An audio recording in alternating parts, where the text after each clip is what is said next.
Isa pala akong rich kid. By 2 ears is body. Maraming salamat sa pagtangkilik. Huwag kalimutang mag-comment, like and share. At kung hindi ka pa nakasubscribe sa aking channel, maanong pindutin ang subscribe button at pakihit na din ang notification bell para maging updated ka sa aking mga videos. The Secretly Rich Man. Kabanata 221. Gerald. Naglakad sina Lillian at Sharon at sinulyapan nila Gerald at Keita. Palaging nais nina Lillian at Sharon na magbiyahe bago sila magtapos at dati nila naririnig ang tungkol sa kung gaano kaganda ang York North mula kay Hayward at inanyayahan niya silang bumisita. Dahil malaya sila, nagpasya silang bisitahin ang York North Mountain. Hindi nila akalain na makikita nila si Gerald doon. Kilala mo siya, Lillian? Sumimangot ang isa sa mga batang babae. Tinuhusgahan nila si Gerald sa hitsura niya at pagkatapos ay sinulyapan nila si Keita at inakalang mahirap siya tulad ni Gerald. Lahat sila ay hindi masyadong magiliw. Siyempre, siya ang kaklase sa high school na nabanggit ko kahapon. Nagkataon lang, hindi siya ni Lillian. Nagulat si Lillian sa huling pagkakataong nalaman niyang kilala ni Gerald si Yancy sa pagtitipon ng klase. Akala ng lahat ay sa wakas ay advanced na si Gerald, ngunit pagkatapos ay napagtanto niya na hindi na siya naalala ni Yancy pagkatapos ng pagtitipon. Nang tanungin ng mga tao si Yancy kung kilala niya kung sino si Gerald, agad niyang sinagot ang hindi. May sabi-sabi na palaging kumikilos si Yancy na para bang may kilala siya. Ang huling pagkakataon sa pagtitipon, dapat ay naglolokohan din siya kasama si Gerald. Matapos malaman iyon ni Lillian, masarap ang pakiramdam niya sa pag-insulto kay Gerald. Girlfriend mo ba yan, Gerald? Tanong ni Sharon. Umiling naman si Gerald. Ang mga mahihirap na tao ay dapat makahanap ng kasintahan na pantay na mahirap. Ang pagtingin sa kanilang dalawa ay pinaramdam kay Sharon na talagang mura sila. Nakaramdam ng katawa-tawa si Sharon na pinapaalala ang mga araw na nililigawan niya si Gerald. Hindi, ito ang aking matalik na kaibigan. Sabi ni Gerald. Sasabihin ko kahit mahirap si Keita, sapat na siya upang hindi maging kasintahan ni Gerald. Sabi ni Hayward. Kilala niya si Keita mula bata pa at alam niyang ang kanyang mga inaalagaang magulang ay nakatira sa York North Village. Hayward, kilala mo siya? Siyempre. Hayaan mong sabihin ko sa iyo ang tungkol sa kanya, bulong ni Hayward sa mga batang babae. Lalo pang nagtutuya ang mga batang babae kay Keita. Alam ni Keita na sinasabi ni Hayward sa kanila na siya ay ulila, isang bata na ayaw ng sinuman. Mahigpit ang hawak niya sa sulok ng kanyang shirt dahil sa nahihiya siya. Tinawakan ni Gerald ang kanyang kamay na ipinaalam sa kanya na nasa tabi niya at sinabi, umalis tayo dito, Keita. Ayaw ni Gerald na may kinalaman sa mga kaklase niya sa high school. Ay, may nagalit. Dahil nandito kayo, bakit hindi magkaroon ng isang skewered lamb? Naniniwala akong hindi pa ito natitikman ng mga tao. Kailangan namin ng isang tao na makakatulong sa amin sa mga tuhog din. Dapat kayong dalawa ang manatili. Biro ni Lillian sa sinabi nito. Nakuha lamang ni Lillian ang ideya na magkaroon ng 2 libreng manggagawa na maaaring gumana para sa kanila at sayang ang hindi paggamit sa kanila. Hindi sila pinansin ni Gerald. Keita, sa palagay mo dapat ka ba umalis? Hindi mo ba naaalala kung sino ang nagligtas sa lapida ng iyong mga magulang? Tinatreto ka namin ng pagkain at ang kailangan lang namin ay ang tulong sa mga tuhog. Pinaglaruan siya ni Hayward ng mapaglarong. Hindi masyadong nagsalita si Hayward last time kasi wala siyang status. Ang mga bagay ay nagbago ngayon. Ang mga tao ay nag-aagapay sa paligid niya mula pa nang maunlad ang nayon. Kabanata 222. Ang kanyang mga panlalait ay lubhang kapaki-pakinabang sa Keita. Kuminto si Keita at sinabing, maaari ka munang umalis, Gerald. Tutulungan ko sila. Alam ni Keita ang lahat tungkol kay Gerald at nangakong magtakip para sa kanya. Alam niyang hindi gagawin ni Gerald ang mga ganitong uri ng mga bagay at ang mga taong ito ay hindi karapat-dapat na hayaang paglingkuran sila ni Gerald. Nagpasya si Keita na manatili. Ayaw iwanan ni Gerald si Keita na mag-isa. Ito ay mga tuhog lamang. Napagpasyahan niya na samahan si Keita. Matapos nilang magpasya na manatili, tinawagan niya si Zack at sinabi sa kanya ang tungkol sa kanyang sitwasyon at hiniling na bumalik muna siya ng mag-isa. Samantala, kaagad namang nag-order si Hayward at ang iba pa ng kordero, kala ng barbecue at ilang mga kahon ng serbesa. Ang barbecue party ay nagsimula na. Inabot sina Gerald at Keita ng oras upang matapos na pagsama-samahin ang mga karne. Narito ang 50 skewered para sa inyong dalawa. Kumuha ng isang maliit na kalan at tumabi. Mayabang na nilampasan ni Lillian si Gerald na may isang tuhog at bumalik sa kanilang kalan. Iyon lang ang gusto ni Gerald. Bigla niyang narinig ang sigawan nila. Sharon, seryoso ka ba? Makikipaghiwalay ka ba talaga kay Murphy? Oo. Nagtatalo kami sa nakaraang 2 araw at sa palagay ko talaga hindi kami ganoon katugma. Ipapaalam ko sa kanya ngayong gabi. Sa katunayan, sa palagay ko si Murphy ay nakikipaglandian din sa ibang babae. Sabi ni Sharon. Ang kulit mo. Paano niya nagawa yon sa iyo sa likuran mo? Parang mahal na mahal ka niya. Nakakadiri yun. Karapat-dapat ka sa isang tao na mas mahusay. Sigaw ng isang batang babae. Sumasang-ayon ako. Kung si Murphy ay isang maloko, dapat mo lang siyang makipaghiwalay. Mayroong mga mas mahusay na naghahanap at mayaman mga tao doon. Sabi ni Lillian. Tumango si Sharon habang hinahaplos ang buhok. Ang sasabihin sa katotohanan, nagpasya na si Sharon na makipaghiwalay kay Murphy mula nang magtipon ng klase nang makita niya si Murphy na kumikilos na parang alipin sa harap ni Yancy. Iniisip niya dati na hanggat ang lalaki ay mabuti sa kanya at masipag, hindi niya aalintanong ngunit siya ay masyadong walang muwang. Lalo na sa harap ng mga mayayaman, wala ka kung ginagawa mo lang para sa kanila. Si Gerald ay napakagandang halimbawa. Gaano man siya kasipag, nagtatrabaho pa rin siya para sa ibang tao. Ang pag-iisip ni Sharon ay unti-unting nagbabago. Sharon, bilang isang kaibigan at hindi ito ang unang pagkakataon na nakikita namin ang bawat isa kaya, kailangan kong sabihin sa iyo na karapat-dapat ka sa isang mas mahusay. Sabi ni Hayward. Napatingin si Sharon kay Hayward habang sinusuklay ang buhok at nakangiti. Ang kilos ay parang sinasabi niya kay Hayward na ibibigay niya ang kanyang makakaya. Lahat ng tao roon ay may naramdaman tungkol sa kilos na iyon.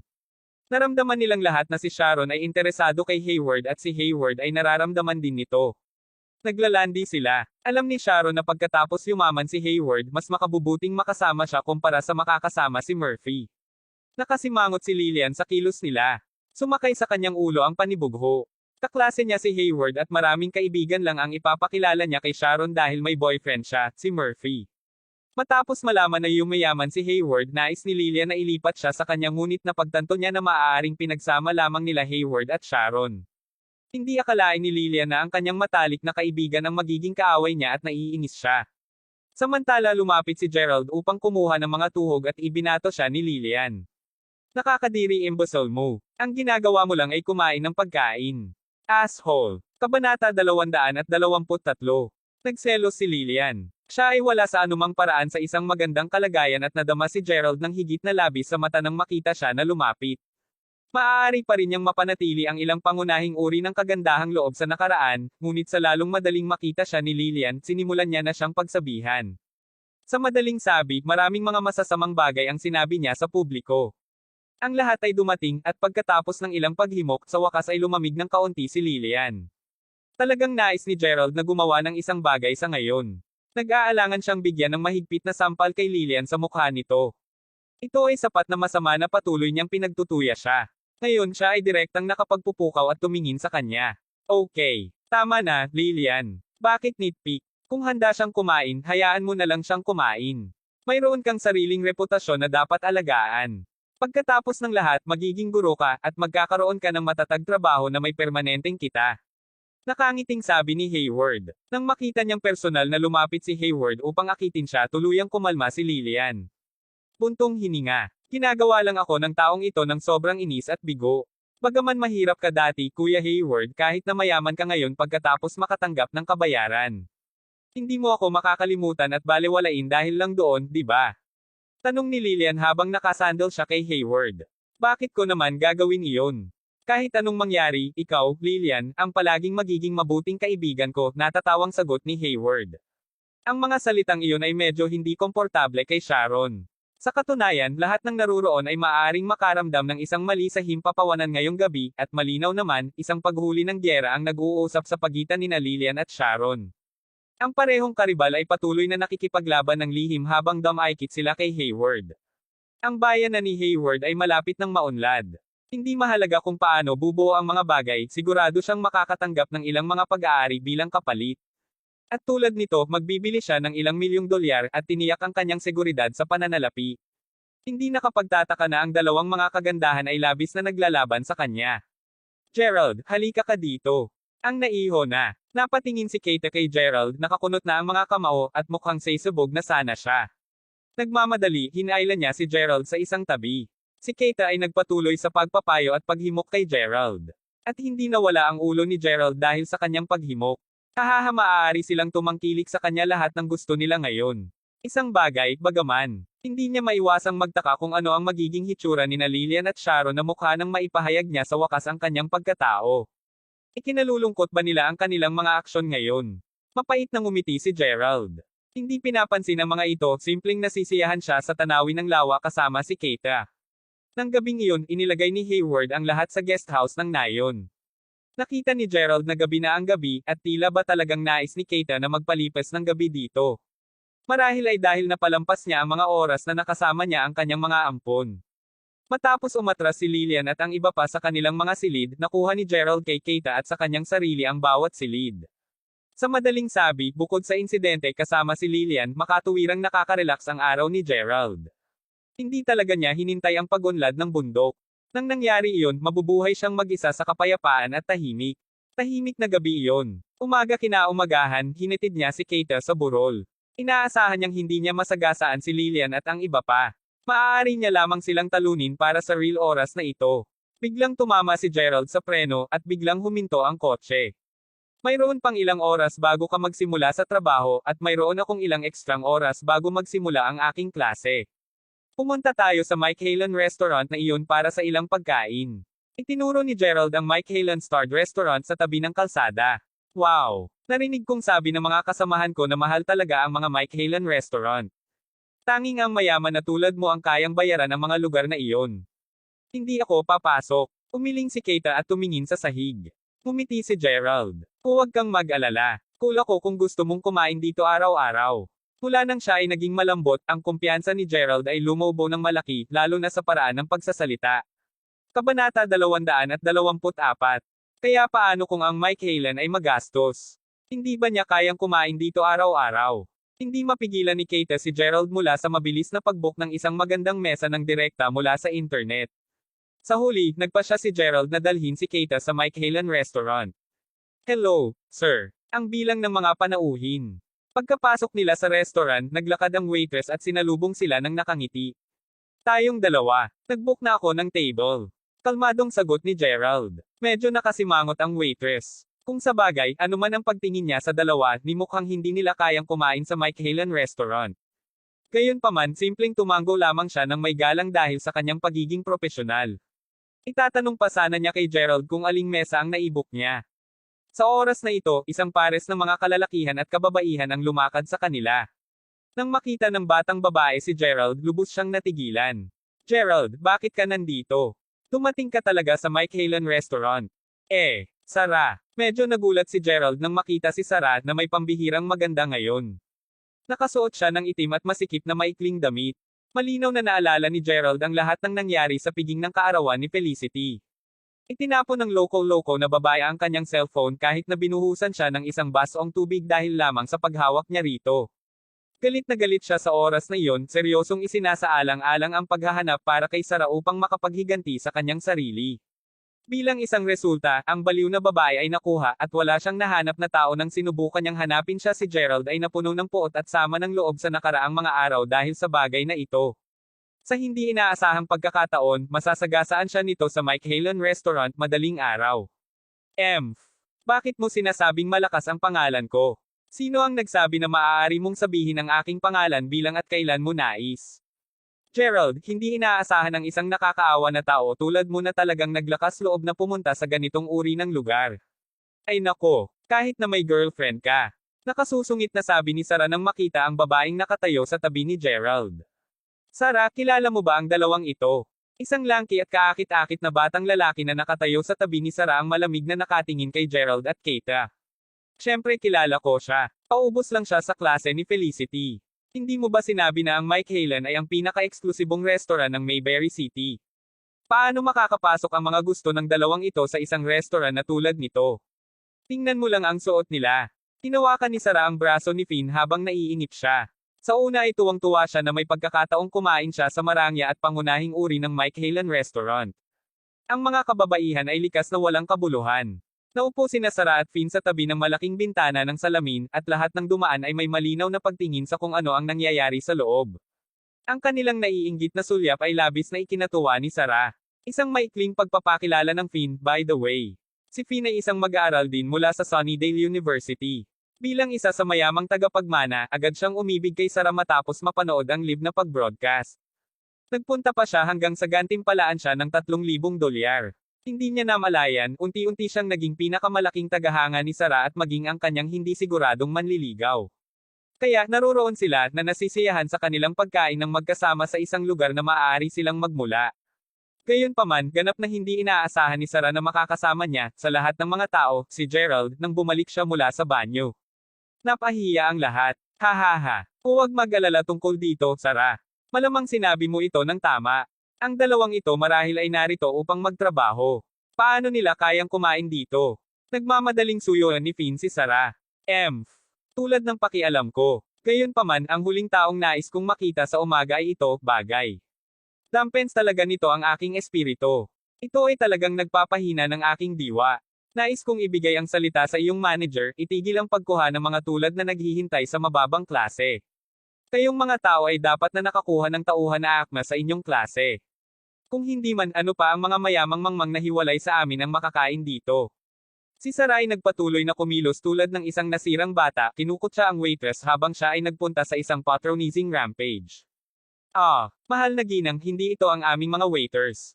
Marahil sila ang mga panauhing nandito upang kumain. Mabilis niyang sinabi kay Sarah. Nakatitig kay Gerald mula sa itaas hanggang sa ibaba, marahil ay medyo huminahon siya mula nang tinitingnan niya si Gerald mula pa noong una. Damn it! Hindi isang waiter. Nagulat si Sarah. Sa puntong ito, may sapat na si Gerald. Malamig na tinitigan niya ang waitress. Nasabi mo na ba? Nasaan ang lamesa na aking naibok? Bilisin mo at dalhin mo ako sa aking mesa ngayon. Pumunta ako dito ngayon upang subukan ang iyong pagkain. Panipi. Kabanata 225. Sir, humihingi ako ng paumanhin, ngunit ang aming tindahan sa pangkalahatan ay naghahain ng mga hindi pang-budget na pagkain, bakit hindi mo ito tingnan? Humingi ng paumanhin ang waitress. Siyempre, hindi siya magiging bobo upang magalit ang mga panauhin tulad ni Sarah dahil sa mga ganitong uri ng tao. Ganoon ba? Sagot ni Gerald, ngumiti ng mapait. Pagkatapos nito, inilabas niya ang kanyang cellphone bago ipakita ang form ng order para sa VIP table na inilalaan lamang niya sa online. Nang mapagtanto ng server kung ano ang nakuha niya sa kanyang mga kamay, agad siyang yumigting. Ang lalaking ito ay talagang nagreserba ng isang VIP table. Ang paglilingkod sa isang VIP table ay kukuha ng $300 sa komisyon, hindi pa mailalahon ang violinista na espesyal na tinanggap upang maglaro para sa mga reserbasyong iyon. Ang tingin sa mukha ng waitress ay halos agad na nagbago mula sa paghamak hanggang sa sigasig. Kung maaari lamang po, mangyaring pumasok sa loob. Sa isang bahagyang bout dinala niya si Gerald sa isang lugar na malinaw na nahiwalay mula sa karaniwang lugar ng kainan. Pagkatapos nito, isang violinist na nasa suit at leather na sapatos ang inilagay ang kanyang bias sa kanyang balikat at naglaro para sa mesa ni Gerald. Medyo nagulat ang karanasan kay Sarah. Malaking karangalan sana siyang umupo sa tabi ng bintana, ano pa, ito. Sa halip na kalunos-lunos na kalokohan, siya ay dapat naging tunay na panauhing panauho ng bahay si Gerald, hindi pa banggitin ang espesyal na paggagamot na ibinigay sa kanya. So nakakita si Gerald ng napakaraming pera. Si Sarah ay walang katiyakan na tuliro. Ilan ang pera mo, ano pa rin? Dapat kong sabihin, Gerald, talagang naglakas loob kang gugulin ang iyong pera ng ganito. Hahaha. Sinusubukang magpanggap na ikaw ay talagang mayaman at cool na mapahanga ang iyong maliit na kasintahan ngayon. Hindi kumbinsido, ipinagpatuloy ni Sarah ang pagbiro kay Gerald. Pasimpleng nakabingi si Gerald sa sinabi. Hindi na talaga siya mapakali sa babaeng ito. Ngayon na mayroon siyang sampal sa kanyang mukha, paano pa siya may sasabihin? Gusto mo bang bumili ng mga bulaklak, sir? Ang mga ito ay magagandang mga rosa sa Damascus mula sa Bulgaria. Medyo mahal, maaaring maging sila, ngunit lahat sila ay karapat-dapat sa iyong tangkad. Dapat kang bumili ng isang palumpon para sa iyong minamahal na manliligaw dito. Isang magandang tagapagsilbi mula sa isang banyagang lupain ang tinulak ng mabuti ang isang cart mula sa mesa hanggang sa mesa. Sa kanyang paggalaw, sumunod sa kanya ang samyu ng mga bulaklak. Ang mga kainan sa paligid ng restaurant ay agad na akit ng kulay at samyu ng mga rosas. Ito ay isang Damascus rose, isa sa pinakatanyag na rosa sa mundo. Palagi kong nais na makatanggap ng isang palumpon ng mga iyon. Finn, maaari mo ba akong bilhan ng isa? Nang maabyutan siya ng hindi kapanipaniwala na romantikong rosas, agad na inilayo ng tingin ni Sarah mula kay Gerald. Tila ba kinulit siya ng bulaklak, hindi mapigilan ang pagtitig sa cart. Sige, bibilhan kita kahit ano basta gusto mo. Niyugyug ni Finn ang gintong relo sa kanyang pulso bago pumili ng isang palumpo ng mga rosas mula sa cart. Sa humigit kumulang na 30 mga tangkay na mga bulaklak sa bawat palumpon, nagmula ang mga ito ng labis na mabangong bango. Magkano ito? Tanong ni Finn. Salamat sir. Napakatalino mo. Ang mga ito ay magiging perpekto para sa iyong magandang kasintahan, sagot ng magandang waitress na may isang ngisi na kasing tamis ng mga bulaklak na ipinagbibili niya.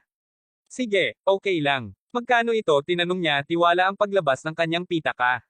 Pakiramdam ni Finn ay natuwa at napuno ng pagmamalaki nang makita niya na halos lahat ng tao sa Mike Halen ay nakatitig sa kanya na may inggit at respeto. Mayroong 36 na tangkay ng mga rosas sa palumpon na ito kaya't ginagawa ito, $180 lamang. Ano? Ang mga kamay ni Finn ay umiling medyo, at may bukas ang mga mata na kasing lapad ng mga bola ng golf, nahulog sa lupa ang kanyang pitaka. Narinig na niya ang mga rosas na nagkakahalaga ng $3 hanggang $400. Kahit na narinig niya ang tungkol sa mga rosas na bouquet na aabot sa $400, ito ang kanyang unang pagdinig sa isa na nagkakahalaga ng higit sa isang cool na Randy. Gulat na gulat si Finn. Ano ang problema mo, Finn? Inilalaan nila ito lalo na para sa mga asawa ng maraming pinuno ng mga bansa. Ang mga petals ng mga rosas na ito ay napakalaki ng malambot at malasutla, propesyonal na nalinang bago sila itinanim.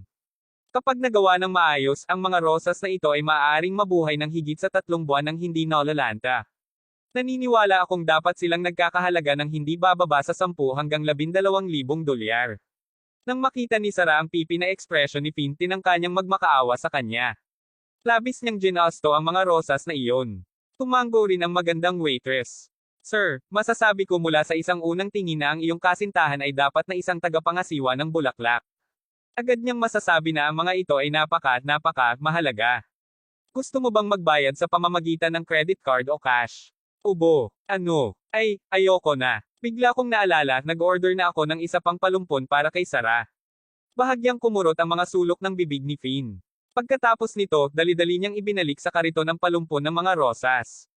Nawasak si Sarah lalo na't marami na ngayon ang nagtatawanan ng awkward at pinagtatawanan sila. Napahiya siya at napahiya. Ang lahat ay salamat sa kanyang walang kabuluhan. Naisip niya na natagpuan niya ang isang napakamayaman at may kakayahang tao para sa kanyang sarili, at kahit na hindi siya may kumpara kay Brother Ordinary Man, siya ay isang napakahusay na individual pa rin. Naisip ni Sarah na sa wakas ay mararanasan niya kung ano ang pakiramdam ng nasira sa pamamagitan ng pera. Gayunpaman, habang tinitingnan niya si Finn, maliwanag na nag-overthink siya ng kaunti. Kabanata 226.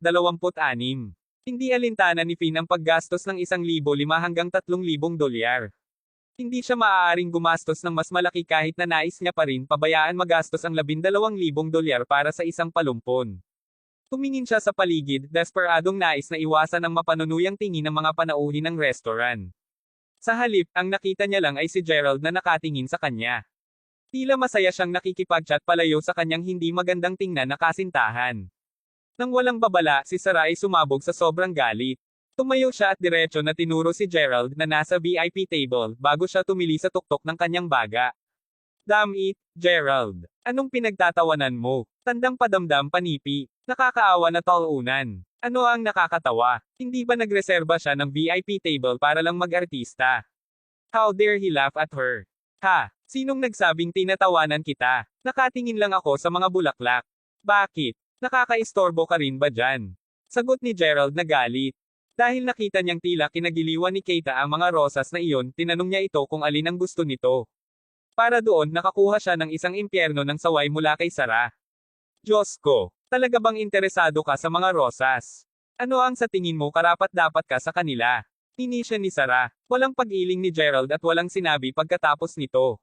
Sa halip, iginuhit niya ang kanyang mga daliri at sinenyasan ang waitress na nagbebenta ng mga bulaklak sa kanya. Nang makita niyang kinakailangan ang kanyang serbisyo, ngumiti ang waitress at sabik na itulak ang cart kay Gerald. Ilan ang mga rosas? Sir, nagtatanong ka ba tungkol sa bilang ng mga rosas sa cart na ito? Nagtatakang tanong ng magandang waitress. Isang kabuuan ng 1,000 at isang rosas, Ginoo. Nagpatuloy siyang masigasig. 1,000 at isang rosas. Kaya iyon ay dapat humigit kumulang $30,000 noon. Tama iyon, sir. Maaari ba akong magtanong, sir, ano ang balak mong gawin? Tanong ng waitress habang nakatitig kay Gerald na nakabukas ang mga mata. Samantala, napagtanto ni Keita kung ano ang gagawin ni Gerald. Sa katunayan, kanina pa siya nakatingin sa mga rosas na iyon sa Damasco. Naalala niyang nakita ang mga ito sa kanyang mga aklat noong siya ay bata pa. Isang bigla at nakakagulat na pagbabago ng mga kaganapan ngayon ang tumulong sa kanya na wakas na makita ang mahika ng Damasco na tumaas. Nakita lamang ang mga rosas sa mga larawan, hindi niya maiwasang mapatitig sa kanila sa sobrang pagkataranta. Dapat ay pinaplano ni Gerald na bilhin ang lahat ng mga rosas dahil masasabi niya na talagang gusto niya ang mga ito. Aasarin na lang niya siya nang huli na. Nalabas na ni Gerald ang kanyang bank card at hindi nag-iisa, sinabi niya, kukunin ko silang lahat at magbabayad ako sa pamamagitan ng card. Excuse me. Natigilan ang waitress. Napamura si Sarah sa gulat, pakiramdam na sinilbihan lang siya ng mahigpit na sampal sa kanyang mukha. Hindi ito maaaring mangyari. Ang nakalulungkot bang natalo na iyon ay naglalaro pa rin ng mayaman. Kailangan niyang gumawa ng isang kilos. Paano siya maaaring magkaroon ng ganoong karaming pera? Gayunpaman, ang hindi maaari na tunog ng card na matagumpay na transaksyon ay nadama tulad ng hindi mabilang na sampal na tumatap sa mukha ni Sarah, sunod-sunod. 30,000 dolyar iyon. Diyos ko! Talagang mayroong higit sa 30,000 dolyar si Gerald at ginugol niya ang lahat na para bang hindi mahalaga kahit kaunti. Ipapadala ko ang mga ito sa iyong tirahan at sigurado akong makakahanap sila ng isang lugar sa iyong magandang tahanan. Hindi man lang naabala si Gerald na tumingin sa gulat na ekspresyon ni Sarah. Sa halip, ipinagpatuloy niya ang pakikipag-chat kay Kate habang nasisiyahan sila sa kanilang pagkain ng magkakasama. Nang matapos na silang kumain, umalis na sila sa restaurant. Ni isang beses hindi nag-abala si Gerald na tumingin kay Sarah. Nakaramdam ng labis na sakit si Sarah sa kanya matapos niyang makitang hindi pinapansin siya ni Gerald. Mabuting Diyos, isang lalaking kinamumuhian niya at minamaliit sa lahat habang naging maruming mayaman. Ano? Hindi. Kailangan niyang malaman ito. Pagkalabas sa kanyang pagkakatulala, agad na hinabol ni Sarah si Gerald. Gayunpaman, ang nakita lamang niya ay ang likurang dulo ng Lamborghini na humihila palayo sa harap ng restaurant. Nasaan si Gerald at ang batang babae na kasama niya? Hindi ba yan isang mamahaling sports car? Oh, Diyos, sa wakas. Nakikita ko ang isang tao na nagmamaneho ng bagay na iyon. Tila parang ang misteryosong mayaman na binata ay nagpakita na ng hitsura. Bakit hindi ko siya nilapitan kanina? Kung ako ay isang hakbang na mas mabilis, makikita ko kung sino ang mayaman at binata na iyon. Sayang talaga. Kinakabahan na tinatapakan ni Sarah ang mga paa. Muli, iniwan ng bangka ang pantalan at pinalampas niya ang pagkakataong makilala ang mayaman at binata. Ngunit pagkatapos, parang may sumagi sa isipan ni Sarah. Napabuntong hininga siya sa sobrang takot.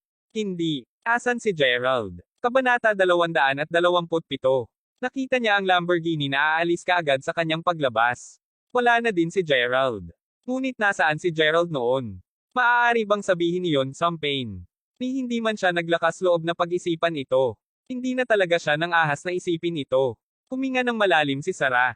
Hindi ba ang kumpirmasyong iyon na si Gerald ay may-ari ng Lamborghini? Biglang naisip ni Sarah ang unang pagkakataong nakilala niya si Gerald. Sa oras na iyon, walang hiyang-hiwa ng pakwan sa hood ng Lamborghini. Ngayon, narito na si Gerald at nandoon din ang kotseng iyon. Hindi nabanggitin kung paano nasaksihan ni Sarah ang personal na pamumulaklak ni Gerald ng 30,000 dolyar nang walang pag-aatubili. Arg! Si Gerald ang may-ari ng sasakyan na iyon. Gaano yaman talaga si Gerald? Si Petrified ay Petrified, hindi matanggap ang kanyang sariling hindi kapanipaniwala na pagbawas. Hindi ito tama. Hindi ito maaaring maging totoo. Si Gerald, sa kabilang banda, ay nagtulak pabalik sa paaralan matapos na ipauwi kay Kate. Tumungo siya sa maliit na malayong paradahan kung saan madalas niyang iparada ang kanyang kotse. Pagkatapos ay lumabas siya, nailok ang sasakyan sa likuran niya. Hello, Gerald. Isang batang babae ang biglang tumalon mula sa mga palumpong, iniiwan si Gerald na nagsimula. Diyos, Champagne ito. Anong ginagawa mo? Pumakbang siya paatras sa gulat. Hindi niya alam kung dapat ba siyang umiyak o tumawa nang makita ang mukha ng hindi inaasahang bisita. Ang batang babae na nakatayo sa harapan niya ay si Whitney. Hihihi. Matagal na kitang hinihintay, J. Crawford. Alam kong naiparada mo na ang kotse mo dito. Wow! Nakaka-amaze ka talaga, Gerald. Hindi ko talaga inasahan ang kotse na ito ay magiging iyo. Isa kang masamang tao. Bakit hindi mo sinabi sa akin kanina na pagmamayari mo ang kotseng ito? Ginawa mo akong hindi maintindihan. Si Gerald ay nasagasaan si Whitney at ang kanyang pamilya nang siya ay nagmaskara bilang kasintahan ni Jane upang makilala ang kanyang mga magulang. Salamat sa pulong na iyon, natuklasan ni Whitney na si Gerald ang may-ari ng magandang coupe. Walang dapat alam tungkol dito. Pagka-uwi, si Whitney ay walang tulog sa gabi kung saan ang naiisip niya noong ipinikit niya ay si Gerald. Ang mga alaala ng lahat ng nangyari sa pagitan nila ay hindi sinasadya na pumasok sa kanyang isipan. Ang Gerald ng nakaraan ay dating isang tagapayat na patuloy na binubuli niya. Palagi niyang gagawin ang anumang ipagawa sa kanya. Sa kanyang mga mata kahit na ang isang aso ay mas worthier kaysa kay Gerald. Gayunpaman, walang ideya si Whitney kung anong naging mali sa kanya, hindi alam kung kailan nagbago ang ugali niya kay Gerald. Naiisip pa niya kung nai-inlove siya kay Gerald. Hindi naging makatuwiran na patuloy niya itong pinangarap. At ngayon, gaano man siya tumingin sa kanya, hindi niya mapigilan ang pakiramdam na si Gerald ay ganap na nakamamanghang at kaakit-akit. Napakaakit niya, gusto niya talaga siyang kagatin. Si Whitney ay iniisip ang tungkol sa kanya at namamatay upang makita ang kanyang gwapong si Gerald sa lalong madaling panahon, maaga siyang dumating upang hintayin siya. Gerald, bakit hindi mo sabihin? Malumanay na tanong ni Whitney. Nararamdaman ni Gerald na sumisibol ang goosebumps nang makita ang tingin sa mukha ni Whitney. Whitney, hindi mo kailangang maging ganito.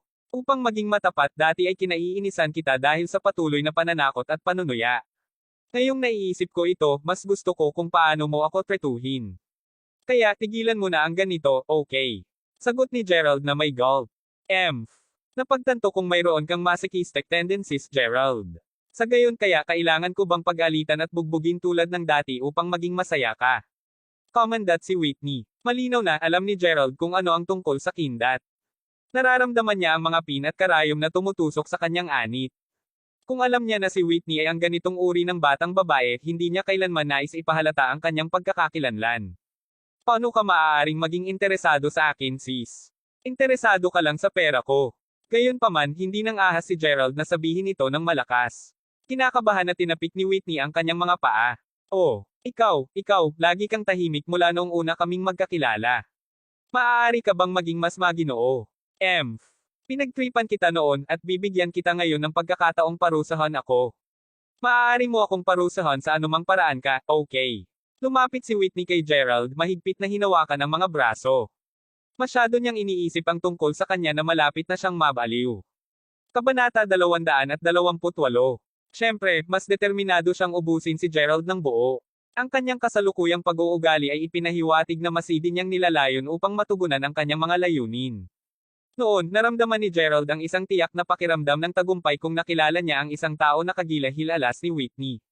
Ngayon, pagkatapos ng lahat ng kakilakilabot na pang-aapi na ito, nabawasan siya tulad ng aso. Ngayon, hindi mapigilan ni Gerald na magpanik. Naramdaman niya ang pagngangalit ng anit niya at mga goosebumps sa buong paligid niya. Hindi alam kung paano tumugon, likas na siyang tumakbo palayo. Gerald, bumalik ka dito. Sigaw ni Whitney habang tumatakbo siyang nag-aalala. Umiti siya sa sarili habang tumatakbo si Gerald para sa mahal na buhay.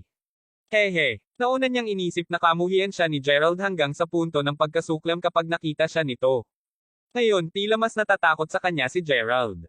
Maaari lamang sabihin na mayroon pa siyang pagkakataon. Napunta ang isipan sa kanyang isipan. Tumawid si Whitney, nakatingin sa upuan ng pasahero ng Lamborghini. Isang araw, ako, si Whitney, ay tiyak na uupo sa tabi ni Gerald habang pinapalayas niya ako sa paaralan. Samantala, tumakbo na si Gerald pabalik sa kanyang silid-aralan. Ito ang mismong dahilan na hindi niya nais na walang ingat na ibunyag ang kanyang pagkakakilanlan. Tiyak na hindi ito narcissistic. Alam na alam ni Gerald na ang materialistikong mga naguhukay ng ginto na gusto ni Whitney o Savia ay susugod sa kanya tulad ng walang bukas. Magiging sanhi lamang ito ng isang pagkagambala sa kanyang buhay. Hindi alintana kung paano siya mabubuhay pagkatapos nito, buong puso na hinangad ni Gerald na tapusin muna ang kanyang pag-aaral. Pagkabalik sa kanyang silid-aralan, nakita ni Gerald ang kanyang mga course mate na nagkakaroon ng sabik na talakayan sa kanilang sarili. Halos malalaman niya kung ano ang masigasig sa kanila. Dapat ay pinag-uusapan nilang lahat si Silas, isang lalaki na lumipat kamakailan sa kanilang unibersidad. Ang paksa ay tungkol sa kanyang kadakilaan at ang bilang ng mga batang babae na nagtapat sa kanilang pagmamahal sa kanya bagaman lumipat lamang siya. Sa madaling sabi, ang lahat ay tila napakakakit-akit.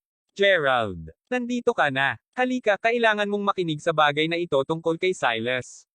Pagkatapos nito, mas mabuting bigyan mo kami ng magandang paliwanag kung bakit hindi mo sinabi sa amin, iyong mga kapatid, na nagsasama kayo ni Alice. Inilagay ni Harper ang kamao kay Gerald. Gerald, grabe ka nag-leave kahapon. Dapat ay naroon ka sa kaganapan na ginanap ng unibersidad upang tanggapin si Silas.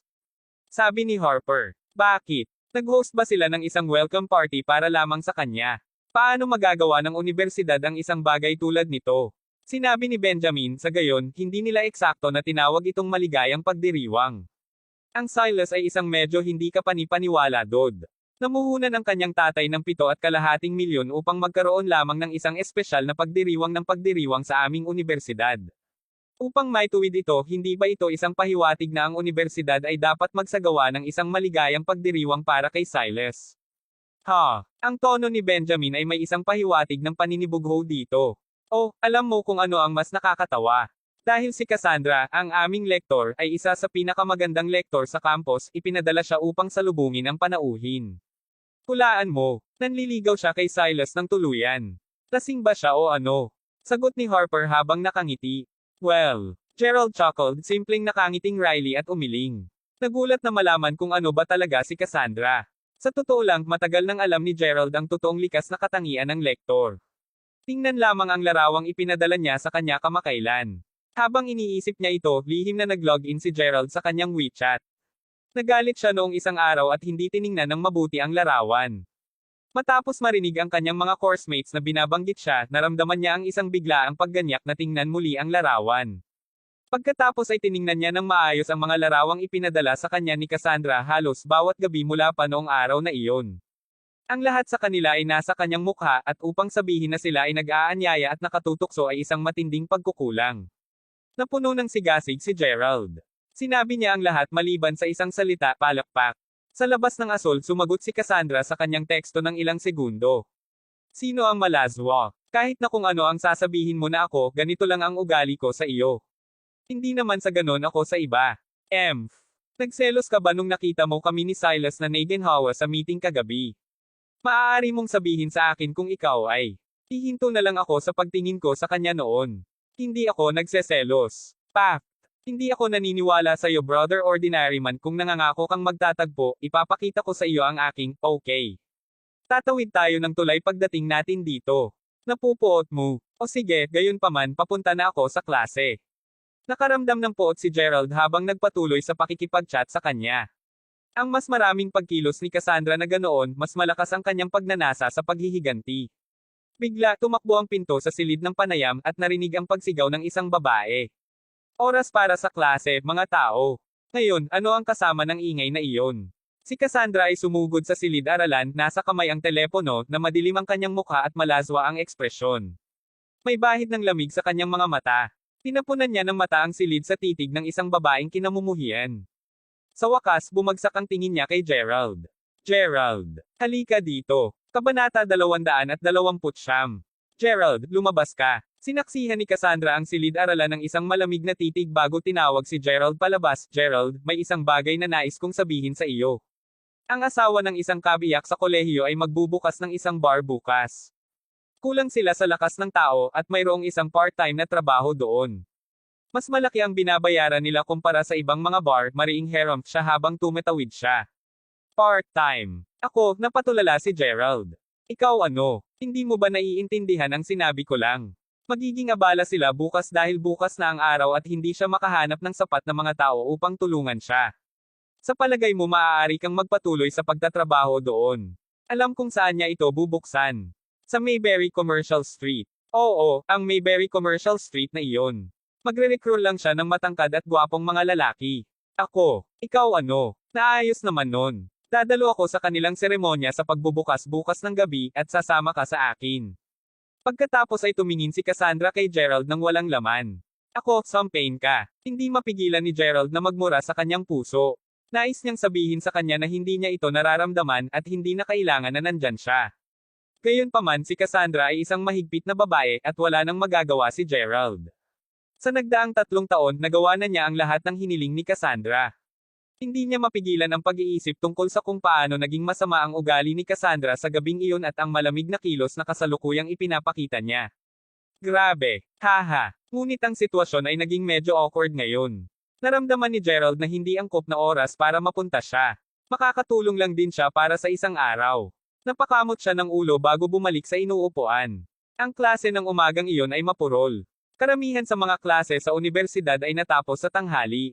Nakatanggap si Gerald ng text message mula kay Alice. Malaya ka ba sa tanghali, Gerald?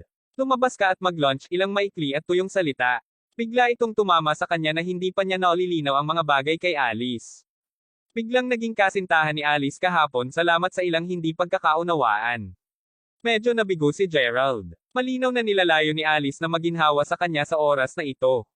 Sa totoo lang kung hindi lang siya pinahiya ni Alice sa nakaraan, mas higit na nasiyahan siyang magkaroon siya bilang kasintahan. Gagamot sana siya ng mabuti, anuman. Si Alice pagkatapos ng lahat ay isang nakamamanghang kagandahan. Sa kabila nito, ang naiisip lang ni Gerald ngayon ay si Mila. Kung ang kanyang relasyon kay Alice ay nagpatuloy na maging malabo at hindi sigurado, dapat siya ay isang tunay na kalokohan noon. Kung hindi siya nagustuhan sa kanya, bakit panatilihin ang samahan ng kasintahan at kasintahan? Dapat ay ipinaliwanag lamang niya ito ng malinaw sa kanya, o ang hindi pagkakaunawaan ay lalala lamang kung magdrag ang relasyon. Medyo naisip ni Gerald ang sarili bago sumagot sa isang pangungusap, Alice, magkita tayo sa park pagkatapos ng klase. Mag-isa ka lang. May kailangan akong linawin sa iyo. Mabilis na tumugon si Alice gamit ang isang kakay. Pagkatapos ng klase, tumungo si Gerald sa maliit na park kung saan naghihintay na sa kanya si Alice. Masasabi niyang nagbihis na siya ngayon. Nang makita siya, parang natigilan siya. Gerald, andito ka. Pinati ni Alice si Gerald ng isang matamis at kaakit-akit na ngiti. Ang komplikadong damdamin ay tumakbo sa kanyang puso nang makita siya. Dati, palagi niyang kinamumuhian si Gerald, binabaan siya ng tingin. Ngayon, bigla niyang naramdaman na si Gerald ay, sa totoo lang, napakagwapo at ang ugali niya ay partikular na kaakit-akit. Hindi niya alam kung bakit ganito ang pakiramdam niya. Nais kong bumili ka sa akin ng hapunan kagabi, ngunit nagdala ka ng isang pag-uugali. Ano ang dapat na sabihin dyan? Tanong ni Alice habang naglalakad palapit kay Gerald. Tumambad sa ilong ni Gerald ang halimuyak ni Alice. Sa samyo, naramdaman niyang mapangarapin. Ang Diyosa na pinapangarap lang niya noon ay nakatayo rito mismo sa kanyang harapan. Hehe, ito ay talagang nadama tulad ng isang uri ng soap opera. Gayunpaman kung ito ay isang drama o hindi, nilayo ni Gerald na sabihin sa kanya ang totoo. Kabanata 230 dahil ayoko nang makasama sa relasyong ito. Pulabog ni Gerald nang hindi nagpipigil. Ano ang sinabi mo? Alice, nagkaroon ng malaking hindi pagkakaintindihan. Hindi ako nagpunta roon upang habulin ka. Ayan, nasabi ko na. Nagpunta ako roon sa araw na iyon na nais kong tanungin si Mila, ang isa sa iyong coursemate sa iyong kagawaran, para sa hapunan. Gayunpaman sa pagpasok ko pa lang, nagsimulang palibutan ako ng mga batang babae mula sa iyong kagawaran. Akala nila nandyan ako para aminin ang pagmamahal ko sa iyo. Pagkatapos inilabas ni Gerald ang lahat ng bagay na pinipigilan niya sa kanyang puso. Nagsimula ng huminga ng malalim si Alice. Ang bawat salitang sinabi ni Gerald ay parang matalim na tinak na marahas na tumusok sa kanyang puso. Naramdaman niyang nanginginig ang malambot niyang katawan. Kung ganun, nagkataon akong nagpakita, at nagkamali ako na nandyan ka upang magtapat sa akin. Bukod dito, nangako pa rin ako na magiging kasintahan mo, di ba? Sumagot si Alice na may isang malalim na noo sa kanyang kilay. Oo, hindi ko maipaliwanag ang sitwasyon doon at pagkatapos isinasaalang-alang ang sitwasyon. Ang mga kahihinatnan ay magiging napahiya para sa iyo na makaya. Naiintindihan ko na ang lahat ngayon. Ito pala ay ako, si Alice, walang anuman kundi isang tanga. Pinatugtog ako tulad ng isang fidola. Malamig na sagot ni Alice. Siya ay desperadong nagsisikap na mapalapit sa kanya, ngunit siya ay nasample bago pa niya magawa sa pagtatapos ng araw. Parang biro si Alice. Nang umibig siya at makapasok sa kanyang unang relasyon, akala niya si Quinton ang tumulong sa kanya, ang dahilan kung bakit siya nagkakasama sa una. Sa huli, napunta siya sa kahihiyan sa sarili. Pagkatapos nang makapasok siya sa kanyang pangalawang relasyon, kasama nito si Gerald. Siya ang palaging tumutulong sa kanya. Gayunpaman, tinanggihan niya ito at pinaramdam na labis siyang nahiya. Tama na. Talagang mayroon siyang sapat. Hindi ba ang paghahanap ng isang mayaman at mahusay na ugali na kasintahan ang gusto niya? Lahat ay isang simpleng bagay lamang, kaya bakit napakahirap para sa kanya na makamit? Sampal. Sinampal ni Alice ng husto si Gerald sa pagkabigo at galit. Isa kang asno, Gerald. Ang mayroon ka lamang ay isang maliit na piraso ng pera. Sa palagay mo ako ay isang mapagtutuyan ng ganoon. Maghintay ka. Isang araw, ako, si Alice, ay tiyak na makukuha ang aking sarili na isang maruming mayamang kasintahan. Pinagsisisihan kita sa mga ginawa mo ngayon. Habang iniisip niya ito, lalo siyang nagalit. Matapos sampalan si Gerald, pinandilatan siya ni Alice ng may poot at sama ng loob sa kanyang mga mata bago tumalikod at umalis. Walang malay na hinawakan ni Gerald ang mukha niya. Noon pa'y taas ang mga sulok ng kanyang bibig habang ngumiti siya ng mapait. Sa gayon, hindi ko dapat sinabi ito, ngunit paano maaaring may mas mayaman kaysa sa akin sa buong mundo? Ahem. Gayunpaman, ang bagay ay nalutas, at nilinaw niya ang lahat tulad ng araw. Si Gerald natuwa rin at guminhawa na hindi niya gaanong pinutol ang sugat kay Alice. Kaya't maging kung gayon. Naupo si Gerald sa maliit na parke, nakaramdam ng isang pambihirang sensasyon ng malalim na katahimikan habang hinahangaan niya ang magandang tanawin ng lawa. Tumunog bigla yung phone niya. Medyo nagulat si Gerald nang makita ang number sa caller ID.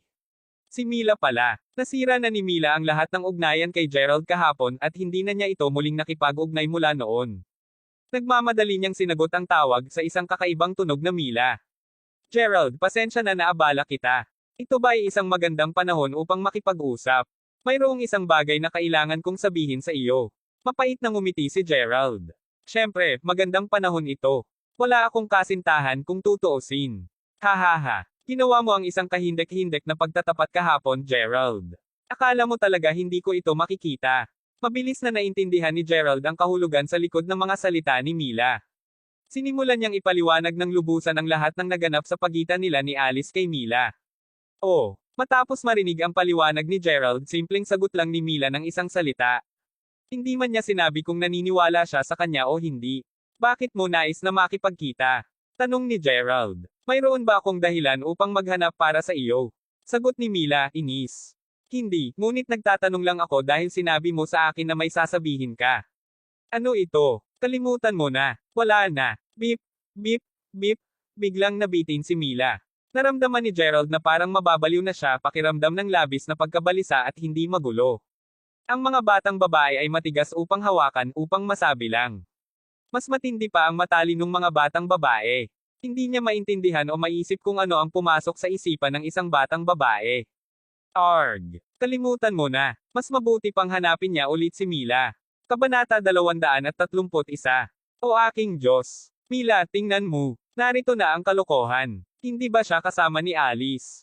Ano ang ginagawa niya sa labas ng aming klase?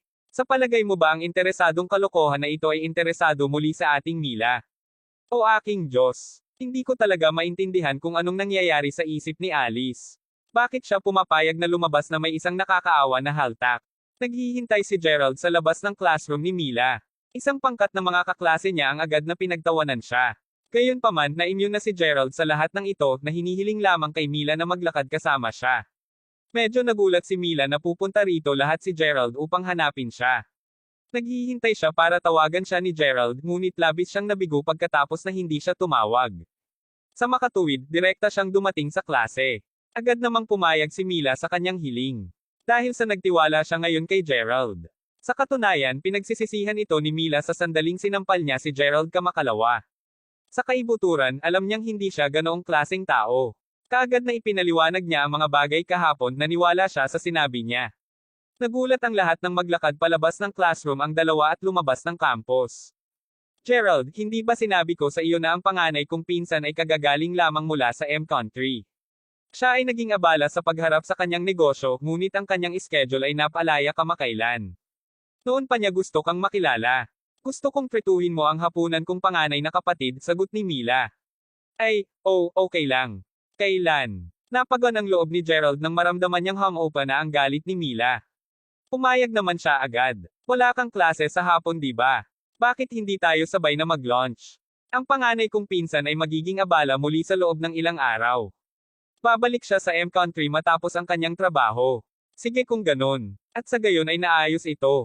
Nagsimula ng maghanap ng makakain si Gerald. Ayaw niyang magtungo sa Mayberry Commercial Street dahil maraming mga pamilyar na mukha ang naroon. Bukod, ito ay medyo masyadong marangya. Matapos talakayin ang bagay na ito, nagpa siya si Gerald sa isang lugar na tinawag na Little Bamboo House. Ito ay isang bahagyang tahimik na pagtatatag, at kahit na hindi ito bahagi ng Mayberry Commercial Street, ito ay isang restaurant pa rin na binuo ng Mayberry Commercial Group. Pagdating sa mga kita, hindi kahit tatlong mga restaurant sa Mayberry Commercial Street ang maihahalin tulad sa perang nakakuha nito. Pagkarinig nito, mabilis na nag-book si Gerald ng isang silid sa restaurant bago direktang magtungo roon kasama si Mila. Pagdating, napagtanto ni Gerald na ang Little Bamboo House ay hindi ganoon ka-engrand o kasing marangya tulad ng inaakala niya. Sa halip, ang lahat ay naramdaman na parang nakapasok lamang sila sa isang maliit na nayo ng bundok pagkatapos ng pag-alis mula sa lungsod. Ang lahat ng mga silid sa maliit na gusali ay gawa sa bato. Eleganteng may isang ugnay ng pagiging simple, mukhang isang maliit na bahay na tuwid na lumabas mula sa mga dating panahon. Heto, Sister Kara, sa ganitong paraan. Matapos ang paghihintay na tumagal ng mas mababa sa kalahating oras, isang magandang at sunod sa mud ang bihis na batang babae ang lumakad papasok sa restaurant. Naghihintay sina Gerald at Mila sa labas, kung saan sinalubong siya ni Mila sa tuwa. Oh, Mila, sino ang pumili sa lugar na ito? Bakit ang restaurant na ito? Mukha talagang luma na. Lumakad sa kanila ang magandang babaeng nagngangalang Kara. Nakasuot siya ng naiinis na mukha habang hinuhubad ang kanyang salaming pang-araw. Hello, Pinsan Kara. Ako si Gerald. Ako ang nagpasya sa restaurant na ito, sagot ni Gerald na may bahagyang ngiti. Si Kara ay halos kapareho kay Rita. Ang dalawa ay pambihirang napakarilag, at kasama ang kanilang pambihirang kagandahan ay dumating ang pambihirang mga inaasahan. Inaasahan ni Gerald na magreklamo siya tungkol sa restaurant sa lalong madaling pagdating. Haha, si Rita, ang kanyang kapatid na babae, ay ganito rin. Si Kara ay hindi gaanong magalang, at nagsimula siyang magsalita sa sandaling siya ay pumasok sa silid. Oh, kaya ikaw si Gerald. Noon pa man gusto kitang makilala. Narinig ko ang aking dalawang nakababatang kapatid na babae na nagsasabi kung gaano kakarga, at bumili ka pa ng isang Lamborghini matapos na maabot ang jackpot. Kaya bakit mo ako dinala sa ganitong uri ng lugar noon? Tinaas pa nito ang kamay at tinakpan ng bahagya ang ilong. Napakalinis dito, kaya paano posibleng magkaroon ng anumang baho? Tumiretso sa point si Kara. Bakit hindi mo sabihin sa akin kung magkano ang natitira mong pera mula sa mga panalo sa loto? Tanong niya. Medyo ngumisi si Gerald. Hindi gaanong. Kinugol ko na ang karamihan dito. Kaya nahulaan ko ito ng tama. Mayroon kang tipikal na nouveau riche mentality. Dapat ayos lang para sa mga makakapanatili ng kanilang kayamanan, ngunit naniniwala ako na baka sobra-sobra ang pagsasaalang-alang sa kotse na iyong binili. Sagot ni Kara habang umiling-iling. Tumango lamang si Gerald bilang sagot. Tila ni Mila o Rita ay walang nabanggit tungkol sa kanyang pagkakakilanlan sa kanilang kapatid na babae. Malinaw na inilihim ng dalawa ang kanyang lihim. Kaya, Gerald, ano ang iyong mga plano para sa hinaharap? Tanong ulit ni Kara. Maaari lamang mapamahalaan ni Gerald ang isang sloppy reply kapag nagposang ng ganoong tanong. Hindi ko pa ito naisip. Kabanata 232. Umiling-iling si Kara sa pagkabigo. Agad na binago ni Mila ang mga paksa. Sister Kara, hindi mo ba sinabi na ilang kaibigan na nag-aaral at nagtatrabaho sa ibang bansa ay pupunta sa Mayberry City ngayon? Nasaan sila? Ay, oo, nandito rin sila. Una kong binalak na sabay kaming mag-lunch upang makilala mo rin sila pareho. Lahat sila ay mga elite na nag-aaral sa ibang bansa, ngunit tingnan lamang ang mababang lugar na ito. Paano ko maaaring tanungin sila? Naniniwala ako na ang restaurant na naibok ni Gerald ay talagang maganda, Sister Kara. Bukod dito, ang lugar na ito ay nag-aalok ng board at panunuluyan at madali kaming makakaayos para sa kanilang tirahan, sagot ni Mila.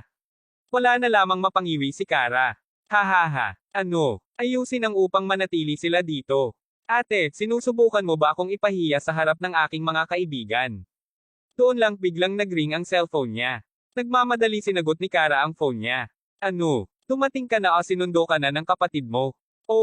Hindi pa ako nakakain. Naghahanda ako na mag-lunch kasama ang aking kapatid ngayon. Ang lugar na ito ay tinawag na Little Bamboo House. Sa palagay ko mas makabubuting hindi ka pumunta dito. Ang lugar na ito ay mukhang mas mababa kaya dapat kang pumunta sa ibang lugar upang kumain sa halip. Habang nagsasalita siya, sinulyapan ni Kara si Gerald na may itsura ng pagkasuklam. Naramdaman niya na si Gerald ay isang partikular na mababang tao. O aking Diyos! Pupunta ka ba talaga dito? Hindi alam ni Gerald at Mila kung ano ang sinasabi nila sa telepono ngunit tila ba gusto ng kaibigan ni Kara na lumapit upang tingnan ang lugar na ito. Kinilabutan si Kara. Nagsimula na siyang magreklamo matapos isara ang telepono. Naku ate, tingnan kung paano mo ako mapapahiya ngayon. Itinulak ko ang isang pagtitipon kasama ang ilan sa aking mga kamag-aral sa tanghali ngayon lamang upang makarating ako at makilala ka. Bilang isang resulta, tingnan lamang kung anong uri ng lugar ang inayos ng kasintahan mo upang makapag-launch tayo. Orihinal na pinaplano ko para kay Gerald na magayos ng ilang tirahan para sa aking mga kaibigan ngunit kalimutan lamang ito. Tahimik na reklamo ni Kara. Medyo hindi nakaimak si Gerald. Bagaman ang Little Bamboo House ay mukhang isang napakaabang at mababangki na lugar, bukod sa labis na mamahaling pagkain sa Wayfair Mountain Entertainment, ang mga pagkain dito ay pambihirang mahal din. Ang pangunahing focus ng Wayfair Mountain Entertainment ay ang kanilang tanawin, aliwan at karanasan sa kainan. Tulad ng para sa Little Bamboo House, ito ay tulad ng iminungkahi ng pangalan. Ang pangunahing focus ay isang magandang karanasan sa kainan sa isang matikas at vintage na kapaligiran. Ang malaking bahay na kawayan at ang mga dingding na bato ay ginamit upang ilarawan ang puntong ito. Bukod dito, ang mga chef na nagtatrabaho sa restaurant na ito ay pawang mga nangungunang chef na nagdadalubhasa sa iba't ibang mga lokal na lutuin sa bansa. Gayunpaman, tila parang hindi nasiyahan si Kara. Kung alam niya na ganito ang mangyayari, aayusin na lang niya na pumunta sila sa Wayfair Mountain Entertainment. At the same time, biglang dumating ang isang mamahaling sasakyan. Nagsimula ring mag-ring ang phone ni Kara. Tumayo si Kara sa kahihiyan habang sinabi niya pumunta talaga sila rito. Sa labas, tingnan natin. Kumaway ang braso ni Kara at lumabas ng restaurant habang sinasagot ang tawag. Lisa, Kiara, narito ka. Oo, Kara. Oh my, anong klaseng lugar ito? Hindi naman ito kahanga-hanga. Dalawang magagandang babae ang lumabas ng kotse at binati si Kara sa oras na ito. Tinailan ng babaeng nagngangalang Lisa ang driver palabas ng driver's seat habang sinusubukan niyang ipakilala kay Kara ang isang gwapong bata. Kara, ito ang aking kapatid, Kieran. Dumating siya hanggang sa Mayberry City mula sa Windmill upang sunduin lang ako ngayon. Sinabi niya na gusto niya akong dalhin sa paligid ng Mayberry City. Wow! Magaling yan, ang gwapo din talaga ni Kieran. Sagot ni Kara habang nakangiti. Hello, Sister Kara. Naririnig ko dati ang pagsigaw ng aking kapatid kung gaano kakaganda, ngunit talagang hindi ako naniniwala sa kanya sa oras na iyon. Gayunpaman, pagkatapos makita ka ngayon, masasabi ko lang na Sister Kara, mas maganda ka pa sa personal kaysa sa inilarawan sa iyo ng aking kapatid. Sambit ni Kieran habang nakangisi at inaayos ang kanyang suit. Patuloy niyang pinupuri si Kara para sa sobrang ganda. Nga pala Kara, ang magandang babaeng ito ba ang pinsan na kapatid, si Mila na lagi mong pinag-uusapan? Halos kasing edad niya ang hitsura niya. Sagot ni Lisa na may ngiti sa labi. Sumulyap din si Kieran kay Mila sa oras na ito. Hindi maalis ang tingin ni Kieran kay Mila pagkatingin niya sa kanya. Siya ay simpleng napakaganda. Ay oo, ipapakilala ko rin ang aking kapatid na babae sa Kieran upang magkakilala silang dalawa at maging magkaibigan. Ngumiti si Kara sabay talikod at sinenyasan si Mila na lumapit at kamustahin. Kasabay nito, bigla niyang naalala na may kasintahan na si Mila at nakatayo sa tabi niya ngayon ang pangit na kasintahan. Damn it! Paano niya nakalimutan si Gerald? Kumusta, Sister Lisa? Ito ang aking kasintahan, si Gerald. Gusto ni Gerald na pakitunguhan ang lahat sa pagkain ngayon. Hawak ni Mila ang mga braso ni Gerald habang ipinapakilala siya sa mga tao roon. Ang pagpapakilala na ito ay agad na nawala sa kanilang interes si Lisa at ang kanyang kapatid. So, may boyfriend na siya. Hihihi. Ano ang maaaring maging masarap dito? Narinig ko ang ilan sa aking mga kamag-aral na nagsasabi na ang pinakamagandang lugar upang kumain ay sa Mayberry Commercial Street. Mayroong isang magandang restaurant na pinangalan ng Homeland Kitchen na nagsisilbi ng masarap na pagkain doon. Bakit hindi tayo pumunta doon? Pretuhin ko ang lahat sa isang pagkain. Homeland Kitchen. Narinig ko na rin ang lugar na iyon dati. Magaling yan, doon tayo doon. Malinaw na walang pagtutol si Kara tungkol sa pagbabago ng lokasyon. Ang Homeland Kitchen ay mas mahusay kumpara sa lugar na ito. Gayunpaman, wala man lang nagawa si Gerald dahil lahat sila ay hindi interesado sa restaurant na ito. Dahil handa silang lahat na pumunta doon, ang tanging magagawa niya lang ay ang sundin. Kabanata 233. Si Gerald at ang pangkat na mga tao ay nagmaneho patungo sa Homeland Kitchen. Ang Lamborghini ni Gerald ay talagang nabigla ang lahat sa una. Gayunpaman, agad na ipinaliwanag ni Kara sa kanila ang sitwasyon. Pinag-usapan niya kung paano gumastos ng pera si Gerald nang walang anumang pagpaplano. Sa ganitong paraan, ang magkakapatid na Wade na una na puno ng paghanga kay Gerald ay nagsisimulang magpakita ng paghamak sa kanya.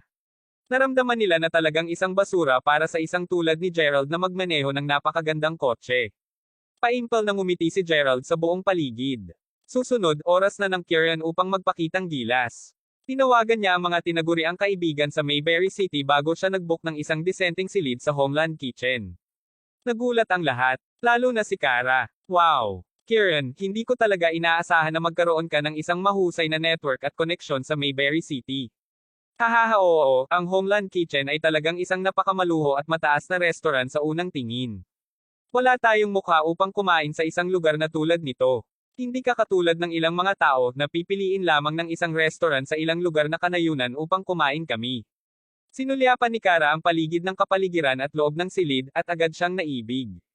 Okay, talagang nasiyahan ako na nagustuhan ito ni Sister Kara. Ang isa sa aking mabubuting kaibigan ay isang regular na customer sa Homeland Kitchen. Maaari na tayong muling makapunta dito sa susunod. Mila, ano ang palagay mo sa lugar na ito? Napatingin si Kieran kay Mila habang nakangiti at tinanong ito. Tungkol kay Gerald, halatang hindi siya pinapansin ni Kieran. Pagkatapos ng lahat sa paghahambing, ang Kieran ay isang mayamang tagapagmana na mayroong suporta ng kanyang ama. Sa kabilang banda, si Gerald ay walang iba kundi isang nakalulungkot na haltak na wala talagang background ngunit simpleng maswerte lamang upang manalo ng pera mula sa loterya. Hindi masama. Ano pa ang masasabi ni Mila? Paimpal siyang tumango sa isang pantay na pamamaraan. Kieran, nasa 3 taon ka na sa universidad. Susunod kang paglipat sa iyong internship kaagad pagkatapos ng iyong nakatatandang taon. Ano ang iyong mga plano? Magpapatuloy ka ba sa pag-aaral sa ibang bansa? Masayang tanong ni Kara. Siguro balak kong magsimula ng isang negosyo, ngunit hindi na ako pupunta sa ibang bansa upang mag-aral. Sa katunayan, ang aking plano ay palaging upang magsimula ng isang kumpanya ng aking sarili. Hahaha, napakagandang plano. Ang ekonomiya ng bansa sa ating bansa ay napakahusay at matatag ngayon.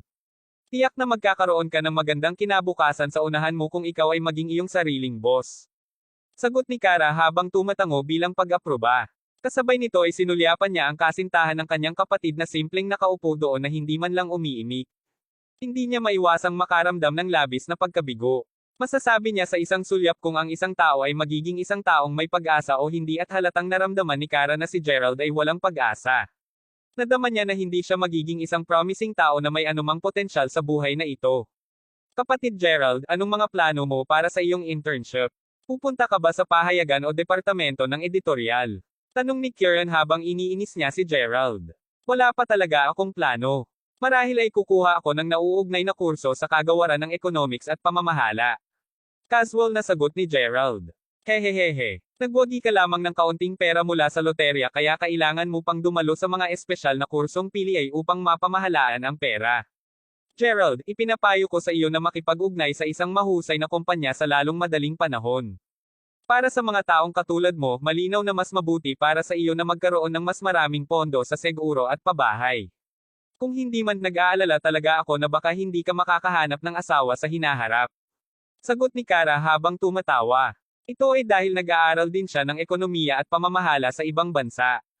Pakiramdam niya ay isang biro talaga na talagang interesado si Gerald na mag-aral ng ekonomiya at pamamahala. Bukod dito, masasabi din ni Gerald ang halatang kahulugan sa likod ng mga salita ni Kara. Halatang pinapahiwatig niya sa kanya na hindi niya inaprobahan ang relasyon nila ni Mila. Patuloy na sinusubukan ni Mila na baguhin ang paksa na malayo sa paksa ni Kara.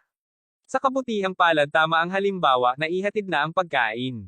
Kamusta mga kababaihan at ginoo? Ito ang Romany Conti pulang alak na nasa bahay. Mangyaring mag-enjoy. Isang waitress ang pumasok habang magalang niyang inilahad sa kanila ang isang bote ng red wine. Romany Conti. Grabe. Ito ang numero 1 tatak ng red wine sa buong mundo. Una itong nireranggo sa gitna ng nangungunang 10 pinakamarangyang tatak ng alak sa buong mundo. Matapos makinig sa pagpapakilala ng waitress, si Kara, Lisa at lahat ay natulala. Nagtatrabaho sila at nanirahan sa ibang bansa kaya halatang marami silang nalalaman tungkol sa red wine. Kabanata 234.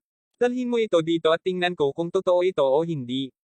Namula ang mukha ni Kara na may pagtataka nang maingat niyang kinuha ang bote ng red wine at paulit-ulit itong sinuri. Patungo sa katapusan, naramdaman niyang lalo siyang nasasabik matapos itong tingnan, ito ay talagang tunay. Tingnan mo rin ako. Si Chris ay nasasabik din sa oras na ito. Ang lahat ay tumingin sa Kwa na may isang gulat na ekspresyon sa kanilang mga mukha. Para bang naisip nila sa una na siya ay isang mahusay lamang, ngunit sa ngayon, bigla nilang napagtanto na siya ay talagang kamanghamanghang lamang. Kwan, maaari mo bang sabihin sa akin kung anong uri ng background ang mayroon ang iyong kaibigan? Kailan ka nagkaroon ng ganoong kalakas na network? Alam mo bang ang ganitong uri ng pulang alak ay karaniwang tinatangkilik ng mga malalaking boss mula sa ibang bansa? Mas tiningnan ni Kara ang Kieran, mas nagustuhan siya nito. Opo kuya. Bakit hindi ko alam na mayroon kang mga napakalakas na koneksyon? Halika, ilan pang mga bagay na tinatago mo pa sa akin? Hindi ko rin masyadong alam. Gayunpaman talagang binibigyan ako ng aking kaibigan ng sobrang mukha ngayon. Hahaha. Medyo nataranta si Kieran sapagkat nararamdaman niya na ang buong damdaming binigay sa kanya ng lahat ay medyo napakalaki. Ang Kieran ay hindi rin masyadong nanirahan tungkol dito. Nakaramdam lamang siya ng kasiyahan habang si Kara at ang iba pa ay lahat ay humuhupa sa kanya sa paghanga. Si Gerald ay simpleng walang malasakit sa tagiliran. Naniniwala siya na ang bote ng pulang alak na ito ay dapat na ibinigay ni Jane. Ang batang babae na ito ay talagang binibigyan siya ng sobrang mukha. Gayunpaman kahit na inaalis ng Kwan ang mga bunga ng kanyang tagumpay, hindi plano ni Gerald na magsabi ng anuman. Kung sa bagay, alam niyang hindi rin siya paniniwalaan ni Kara. Ang pangalawang dahilan ay dahil lang sa ayaw ni Gerald na sirain ang masasayang inaasahan ng lahat. Patunayan lamang na siya ay mahusay. Nakakasawa. Naisip ni Gerald na sapat na upang maging masaya ang lahat. Ganun lang ang pagdaan ng pagkain. Sa buong pagkain, sinimula ni Kara na maramdaman na si Gerald ay lalong nakakakuha ng higit na pansin sa kanya. At sa iyon, hindi lamang niya mapigilan ang paghahambing kay Gerald sa Kwan. Matapos silang kumain, lahat ay excited nang bumaba. Sa parehong oras, si Kieran ay nagtungo sa front desk upang bayaran ang singil. Sir, mayroon kang 30% diskwento para sa pagkain na ito. Ano? Nagulat na naman ang lahat ng sabihin ito ng ka-era sa front desk. Damn it. Kwan, kamangha-mangha ka talaga. Maaari ka ring makakuha ng isang 30% na diskwento. Ito ay simpleng hindi ka panipaniwala. Muling bulalas ni Kara. Hihihi. Ito ay isang maliit na bagay lamang. Sister Kara, Mila, bakit hindi tayo lumabas at magsaya ng magkakasama? Pagkatapos nito, makakapag-ayos na kami ng isang lugar para makapagpahinga ang aking kapatid mamaya. Sige, sige. Sa totoo lang, madalas akong naglaro at naglibot sa Mayberry City nang mas bata pa ako. Gayunpaman, pagkatapos ng pag-abroad, hindi pa ako masyadong nakabalik. Ngunit maaari kong hilingin sa aking kapatid na humingi ng pahinga mula sa paaralan mamaya sa hapon. Pagkatapos nito, lahat tayo ay maaaring magkakasamang lumabas at magsaya. Mayroon din akong isang pares na mga kaibigan sa high school at universidad na nais ring makilala ako. Lahat tayo ay maaaring magsama sama-sama pagkatapos. Sagot ni Kara habang nakangiti. Mabuti naman. Kung iyon ang kaso, mag-ibook na lamang ako ng isa pang mesa sa Homeland Kitchen para sa hapunan ngayong gabi. Sagot ni Kieran habang tinatapik ng marahan ang kanyang dibdib. Aba, ate at Sister Lisa, mayroon pa tayong nangyayari sa paaralan mamayang hapon kaya hindi na kami sasali sa inyo. Magsaya ka. Babalik muna ako sa universidad kasama si Gerald. Nasasabi ni Mila na medyo hindi komportable si Gerald. Sa katunayan, nais niyang yayain si Gerald na kumain kasama ang kanyang kapatid ngayon upang maakit niya ang kanyang loob. Gayunpaman, inaalis ng Kwan ang lahat ng nakatuon sa kanya. Naintindihan din ni Mila na hindi simpleng ibunyag ni Gerald ang kanyang sariling pagkatao. Dahil sa takot na magalit si Gerald, naramdaman ni Mila na ang pinakamagandang gawin ay ang bumalik muna kay Gerald. Ngunit hindi talaga magiging masaya kung hindi ka sumama sa amin, Mila. Kailangan ka naming maging gabay sa paglibot sa lahat. Pagsusumamo ni Kieran. Nang makita niya ang pagpupursage ni Mila, kinailangan na lamang niyang tingnan ang Kara sa halip. Agad na naintindihan ni Kara ang kanyang hangarin at malamig siyang sumulyap kay Gerald bago niya sinabi kay Mila, Mila, samahan mo muna ako saglit. May kakausapin ako sa iyo tungkol sa isang bagay. Panipi. Kabanata 235. Tinailan ni Kara si Mila sa gilid. Walang makakaya sa sinabi niya sa mahinang boses. Paminsan-minsan ay tinitignan ni Kara si Gerald bago siya tumingin sa halip sa Kwan. Marahil ay sinusubukan niyang akitin si Mila na makipaghiwalay kay Gerald sa lalong madaling panahon at sa halip ay makipag-ugnay sa Kwan. Tumanggi si Mila na gawin ang iminungkahi ni Kara sa huli. Ate, pupunta ka na lang at magsaya. Babalik lang muna kami ni Gerald sa universidad. Umalis sina Mila at Gerald matapos magpaalam sa lahat. Hindi mapigilan ni Kara na makaramdam ng labis na pagkabalisa. Para bang hindi niya mai-matchmake ang dalawa. Sister Kara, okay lang. Si Mila ay kapatid mo kaya natural na siya rin ang aking mabuting kaibigan. Tiyak na hahanapin ko siya ng mas madalas sa hinaharap. Hindi mapigilan ng Kieran na makaramdam ng kaunting pagkabigo. Gayunpaman, mapipilit lamang niya ang isang ngiti sa kanyang mukha. Okay, Kwan. Natutuwa ako na hindi ka nasaraan ng loob. Huwag kang mag-alala, Kieran. Siguradong makukuha ko ang aking kapatid na babae upang makipaghiwalay sa kanya maaga o huli. Paano siya may kukumpara sa iyo, Kwan? Sagot ni Kara habang nakangiti. Pagkatapos nito, ang grupo ay nag-iikot sa maraming lugar sa Mayberry City.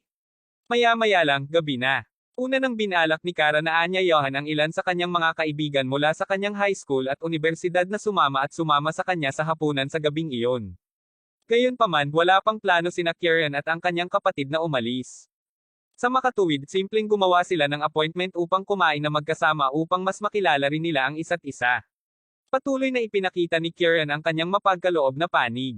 Nagbook siya ng isa pang silid para sa hapunan sa Homeland Kitchen. Pagkatapos ng lahat, ang waitress sa Homeland Kitchen ay naging labis na mapagbigay sa kanya ng maaga sa araw na iyon. Maraming mga estranghero dito ngayon kaya't muli siyang makapagpakitang muli. Inimbitahan ni Kara ang isa pang 5 hanggang 6 na kaibigan na puntahan at samahan sila para sa hapunan. Sa makatuwid, nagbook sila ng isang mas malaking silid para sa hapunan ngayong gabi. Sige lang, dalhin mo sa akin ang lahat ng iyong pinakamahusay na pinggan sa iyong restaurant.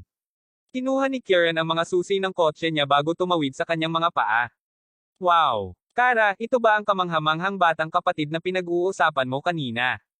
Napakaganda ng pagkatao niya at parang charismatic din siya. Hahaha. Nga pala, Kara, may girlfriend na ba siya? Mayroon akong isang kapatid na babae na pinsan na walang asawa din. Oh, kung maaari lang magkaroon ako ng ganoong kasintahan na tulad din niya. Lahat ng mga kaibigan ni Kara na dumating ay pawang mga babae. Sa buong panahon, lahat sila ay napuno ng paghanga at pagpapahalaga sa pagtingin nila sa Kwan. Ang mga mayamang lalaki ay partikular na kaakit-akit. Lalo pa ito sa mga mayayamang batang lalaki na maaaring manguna. Hindi dinala ni Kara na sabihin na walang kasintahan si Kieran.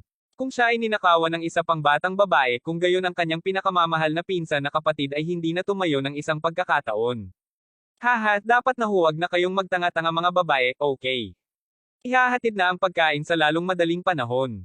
Magkakaroon ng higit pang mga sorpresa na darating pagkatapos maihatid ang pagkain. Dapat mong samantalahin ang pagkakataong ito upang pahalagahan ang sorpresa, okay? Sagot ni Kara na may ngiti sa labi. Anong klaseng sorpresa ito? Kara, binibigyan mo kami ng napakataas na inaasahan mula nang dumating kami ngayon. Oo, sabihin mo lang sa amin kung ano ito. Ngumiti si Kara bago niya sinabi, malalaman mo matapos ang paglilingkod sa amin ng pinggan sa waitress. Sa parehong oras, si Kara ay may napakataas na inaasahan. Ito rin ang dahilan kung bakit nais ni Kara na sumulong ang Kieran. Sa ganitong paraan, magkakaroon din siya ng maraming mukha at respeto. Sa wakas ay hinintay niya ang waitress na matapos ang paghahatid sa kanilang lahat ng kanilang pinggan. Mga kababaihan at Ginoo, lahat ng iyong pinggan ay naihatid na. Mangyaring tamasahin ang iyong hapunan. Ngumiti ang waitress bago siya tumalikod at umalis. Sandali lang. May hinala na tanong ni Kara, sigurado ka bang naihatid mo na sa amin ang lahat? Wala ka bang nakakalimutan? Umiling ulit ang waitress habang sinasabi, hindi. Dinala at naihatid ko na sa iyo ang lahat ng iyong iniutos. Slam! Agad na hinampas ni Kara ang kanyang mga kamay sa mesa. Bulag ka ba? Hindi mo ba alam kung sino ang bibili ng hapunan ngayon? Si G. Wade ito. Hindi mo ba nakikita na wala pa kaming inumin sa aming mesa? Galit na paalala ni Kara sa waitress. Sa totoo lang, nakakakuha ito ng mukha sa kanya. Kung sa bagay, babalik si Kara sa bansa matapos mag-aral at magtrabaho sa ibang bansa. Siya ay nanirahan sa M-Country ngayon at siya ay may mataas na pamantayan. Kabanata 236. Ang mga ganitong uri ng tao ay ipinanganak na narcissistic. May kakayahan silang magmahal ng kaunti, maliban sa kanilang sariling mukha at reputasyon. Excuse me, miss, pero hindi mo pa nai-order. Narito ang listahan ng mga inuming hinahatid namin. Mangyaring tingnan. Inabot ng waitress ang menu kay Kara. Sa pagkakataong ito, natigilan si Kara. Ang isa sa kanyang mga kamag-aral ay nanunuya, Kara, anong nangyayari? Hindi mo ba sinabi na magkakaroon ng sorpresa pagkatapos ng pagkain? Nasaan ang sorpresa? Hindi ako titingin sa menu. Hayaan mong ipaalala ko ulit sa iyo. Ito si G. Wade. Narito si G. Wade, sa palagay ko dapat mong malaman ang higit kaysa hindi bigyan ng mukha. Tinawag ulit ni Kara ang pangalan ni Kwan. Pasensya na, miss. Ang lahat ng mga panauhin sa aming restaurant ay mga batang executive at malalaking boss. Hindi kami nagbibigay ng mga regalo sa lahat araw-araw. Seryoso ka ba ngayon? Hindi mo ba ako bibigyan ng kahit na anong mukha? Alam mo ba kung sino si G. Kennedy? Isa siyang mabuting kaibigan ko. Nagtatalo na nagtanong si Kieran. Alam ko na mayroong isang binata na nagngangalang G. Kennedy na pumupunta rito upang kumain ng madalas. Hindi rin namin siya binibigyan ng mga libreng regalo, sagot ng waitress na may natataranta na mukha. Damn it! Hindi mo talaga ako binibigyan ng mukha, ha? Parehong Kieran at Kara ay may hindi magandang tingnan na mga ekspresyon sa kanilang mga mukha sa ngayon. Ito ay totoo lalo na isinasaalang-alang kung paano ang lahat ng mga kaklase ni Kara ay nakatingin sa kanya, na tumatawa sa kanilang sarili. Gusto ng mga kababaihan na ihambing ang lahat kung tutuusin. Kahit na silang lahat ay matalik na kaibigan, ang kanilang kompetisyon sa isa't isa ay madalas na malakas. Dahil nag-aral si Kara sa ibang bansa at kasalukuyang nagtatrabaho doon, ang kanyang grupo ng mga kasintahan ay nagseselos na sa kanya sa una. Kung tinawag niya ang isang napakalakas na presensya sa kanya, tiyak na lalo silang naiinggit sa kanya. Gayunpaman, ang nakakatawang bagay ay tila parang si Kara at ang binatang ito, si Kieran, ay nagpapaloko sa kanilang sarili. Kalimutan mo na. Wala kang alam. Hindi na ako nakikipag-usap sa kanya muli, at hindi ko nais na kumain dito ngayon. Nais kong malaman niya kung sino ang nasaktan niya. Galit na galit din si Kieran, hinampas ng malakas ang mga kamay sa lamesa. Pagkatapos nito, pinangunahan niya kaagad si Kara at ang iba pa. Ang partikular na ito ay maaaring hindi alam kung sino siya, ngunit ang babaeng Kaera sa ibaba ay tiyak na alam. Kailangan niyang ibalik ang kanyang mukha at reputasyon doon.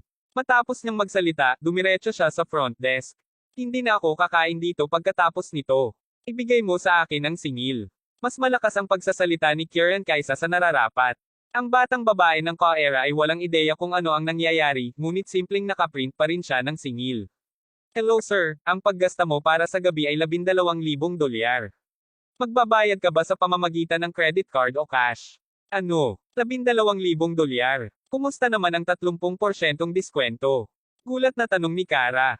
Discount. Paumanhin miss, ngunit wala kaming ganoong mga alok sa aming restaurant sa ngayon. Tikas na kinilala sila ng babaeng Kaera at simpleng tiningnan sila. Kung tutuusin, napakalakas pa niya ng pagsasalita, nagkunwaring napakamapagbigay. Sa halip, tila gulat at takot na takot siya nang makita ang $12,000 na bayarin. Nakalimutan mo ba na kumain din tayo dito sa tanghalian? Binigyan mo ako ng 30% diskwento sa oras na iyon, at binigyan mo pa kami ng isang bote ng mahalagang pulang alak ng libre. Naramdaman ni Kara na parang naging berde ang mukha. Siyempre, naaalala ko yun. Gayunpaman, binigyan ka namin ng 30% diskwento at ang bote upang maipakita lamang ang aming paggalang sa aming pinakatanyag at pinakamahalagang panauhin. Sa katunayan, kung ang panauhing iyon ang siyang nag-aayos ng bayarin, hindi namin siya sisingilan para sa pagkain. Oh, not to mention, parang wala ang ating pinakilala na panauhin ngayong gabi, paliwanag ng babaeng Kaera na may elo na tono. Ano? Hindi ka nagbibigay ng mukha sa kwan? Medyo nagulat si Kara. Ngunit sino ang maaaring kilalang at mahalagang panauhing ito na nagpunta rito para sa tanghalian? Si Mila at Gerald iyon. Si Mila ay palaging isang taos puso at mababang pangunahing tao. Tiyak na hindi siya kakain sa mga lugar na tulad ng Katanyagan. Kaya paano siya maaaring maging pinakakilalang tao at mahalagang panauhin ng Homeland Kitchen? Teka lang, hindi kaya, Gerald? Kabanata 237. Dali-dali na tinanong ni Kara, si Gerald ba ang kilalang panauhing tinutukoy mo? Hindi namin alam. Alam lang namin na ang isa sa inyo ang aming pinakakilalang bisita sa tanghali. Sagot ng babaeng Kaera na medyo ngumiti. Damn it. Ano ang nangyayari tanghali na, nandito lang sina Gerald at Mila? Bagaman tumanggi ang ibang partido na sabihin kahit ano, alam na ni Kara ang sagot sa kanyang puso. Posibleng lahat ito ay dahil kay Gerald. Ngunit paano ito magiging posible? Isa sa mga kaklase ni Kara sa high school, biglang nagsalita si Donna. Hehe, Kara, hindi mo ba dapat bigyan kami ng sorpresa? Ito ba ang sorpresa na ibinibigay mo sa amin? Si Donna at Kara ay matalik na magkaibigan mula pa noong high school at naging course mate pa rin sila sa universidad. Bagaman sila ay matalik na magkaibigan, sila ang uri ng matalik na kaibigan na gustong makipagkompetensya at ihambing ang lahat na mayroon ang iba mula sa simula hanggang sa wakas. Una, naiinggit si Donna kay Kara, at kalaunan, naiinggit si Kara kay Donna. Nang maglaon, nag-aral si Kara at magtrabaho sa M-Country salamat sa kanyang mahusay na mga resulta. Pagdating sa kompetisyon, ipinakita nito na si Kara ay huli na nagwagi laban kay Donna. Sa katunayan, malapit na lamang siyang magalak sa harap ni Donna, ngunit sino ang aasahan na makaharap sa sitwasyong ito sa halip? Lalo pang nahihiya at naiinis si Kara, lalo na't sadyang pinapahirapan ni Donna ang mga bagay. Tiyak na hindi sila makakakuha ng diskwento ngayon. Gayunpaman, nakakahiya din para sa kanila kung magpasya silang bumalik sa kanilang pwesto. Maaari lamang kagatin ng kwan ang bala at maayos ang bayarin na may isang madilim na mukha. Kailangan niyang magbayad ng $12,000 para sa pagkain ng hindi man lamang kumagit. Ano ang mas masahol pa ay ang katotohanan na hindi siya nagawang manlibang.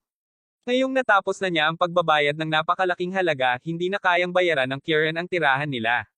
Nga pala Kara, yung mga kaibigan mula sa ibang bansa ay wala pang matutuluyan, di ba? Bakit hindi natin ito gawin? Maaari kong gawin ang mga pag-aayos para sa ilang pagkain at tirahan para sa kanila. Masisiyahan kaming makakain ng sama-sama bago magpahinga ng tuluyan. Sigurado akong hindi tayo komportable sa pagtulog na walang laman ang tiyan. Tumawid si Donna at ngumiti ng mapait habang iniiwan ang Homeland Kitchen sa kahihiyan. Ayokong matalo ni Kara. Hindi, okay lang. May pera ako. Kakayanin kong mag-ayos para sa kanilang tirahan. Bakit hindi ako makakuha ng mga lalaki na manatili sa isang 5 bituin na hotel sa Mayberry City? Donna, kung maayos ka, hindi mo na kailangang bumalik ngayong gabi. Maaari rin akong mag-ayos ng isang silid para sa iyo ngayong gabi. Nangyayari na hindi pa rin tayo nagkita ng maraming taon. Maaari kaming magkaroon ng isang mahusay na chat magkasama pagkatapos. Oh, Kara, naisip ko na dahil sa pag-uwi mo lang sa bansa at mayroon kang negosyo sa pamilya, naisip kong maaari kang maging labis na mapagbigay. Bakit isang 5-star hotel lang? Hindi mo ba naiisip na hindi ka sapat na maasikaso? Tanong ni Donna habang nakangiti. Tinanong ni Kara kung gayon, bakit hindi mo sabihin sa akin kung saan ako makakahanap ng isang espesyal o mamahaling lugar sa Mayberry City bukod sa isang 5 bituin na hotel? Hehe, syempre, meron. Narinig mo na ang tungkol sa Wayfair Mountain Entertainment. Mayabang na tanong ni Donna. Nagmamadaling sinabi ni Kieran upang walang makalimutan ang kanyang presensya. Wayfair Mountain Entertainment. Narinig ko na yan dati. Narinig ko rin na posibleng sila ang nangungunang hot spring villa sa buong bansa. Ang halaga ng kanilang pagkonsumo ay mataas ang langit at ang mga pumapasok at umalis sa lugar ay ilan sa mga pinakamakapangyarihang at maimpluwensyang individual. Narinig ko na rin ang Wayfair Mountain Entertainment dati. Gayunpaman, hindi ko kayang bayaran ang lugar na iyon. Kung maaari mong pangalanan ako ng ibang lugar, gagawin ko ang lahat ng kinakailangang pag-aayos para sa aming pananatili doon, sagot ni Kara. Napagtanto niya na sadyang pinapahirapan siya ni Donna. Ayos kung ganon. Papangalanan kita sa ibang lugar ngayon. Maaari kaming pumunta sa pangalawang pinakamahusay na Manor City pagkatapos. Nag-aalok din ng lugar ng pagkain at tirahan. Ito ay walang iba kundi ang Little Bamboo House. Sa pagkakaalam ko, ang halaga ng pagkonsumo doon ay bahagyang mas mababa kumpara sa Wayfair. Gumagawa ka talaga ng mabuti para sa iyong sarili sa loob ng ilang taon. Kung maaari mo talagang ayusin para sa amin upang manatili doon ngayong gabi, kung gayon talagang wala akong pagpipilian kundi ang tumingin sa iyo at ipakita sa iyo ang toneladang paggalang. Kapag nakita kita sa hinaharap, hindi kita tatawagan kay Kara, ngunit Sister Kara. Pabirong sagot ni Donna. Hindi niya sinabi ang lahat ng iyon upang pukawin si Kara. Simpleng sinasabi ito ni Donna para masaya. Pagkatapos ng lahat, alam ng sinumang ordinaryong tao na kahit may pera sila, mayroong 2 lugar na hindi pa rin nila mapupuntahan tulad nito. Wala silang iba kundi ang Wayfair Mountain Entertainment at Little Bamboo House. Sa isang paraan, sinabi lang ni Donna kay Kara na hindi siya dapat maging sobrang yabang at mayabang dahil lamang sa nag-aral sa ibang bansa at kasalukuyang nagtatrabaho doon. Kailangang may mga merito na hindi niya makukuha sa isang paraan o sa iba pa. Gayunpaman, hindi mapigil ang tumawa ni Kara. Little Bamboo House. Tumutukoy ka ba sa farmhouse na iyon? Kung makakaayos ako para sa ating lahat na manatili roon ngayong gabi, kailangan mong igalang ang iyong pangako at tawagan akong Sister Kara, sagot ni Kara na may seryosong ekspresyon sa mukha. Nang makita ni Donna na seryoso si Kara, agad niyang sinabi, okay. Kung talagang kayang bayaran mo kami ng isang gabing pananatili doon, tiyak na tatawagan kita na Sister Kara. Hahaha. Okay, naayos na kung ganon. Si Lisa, Kwan, maaari nating simulan ang pagmamaneho. Pumunta tayo sa Little Bamboo House. Biro ba yun? Una silang dapat na mag-launch sa Little Bamboo House na inayos ng kalunos-lunos na haltak na iyon, si Gerald. Pagkatapos lamang makita ang lugar, mayroon ng sapat si Kara. Isang bansa lamang ang bumibisita sa isang lugar na tulad nito. Kahit na hindi na ito bagay sa kanya. Dahil nakapagpusta na sila, masisiyahan siya kung ang ginawa lamang ni Donna ay ang pagtawag sa kanya bilang Sister Kara. Ilang sandali pa ay nakarating sila sa lugar.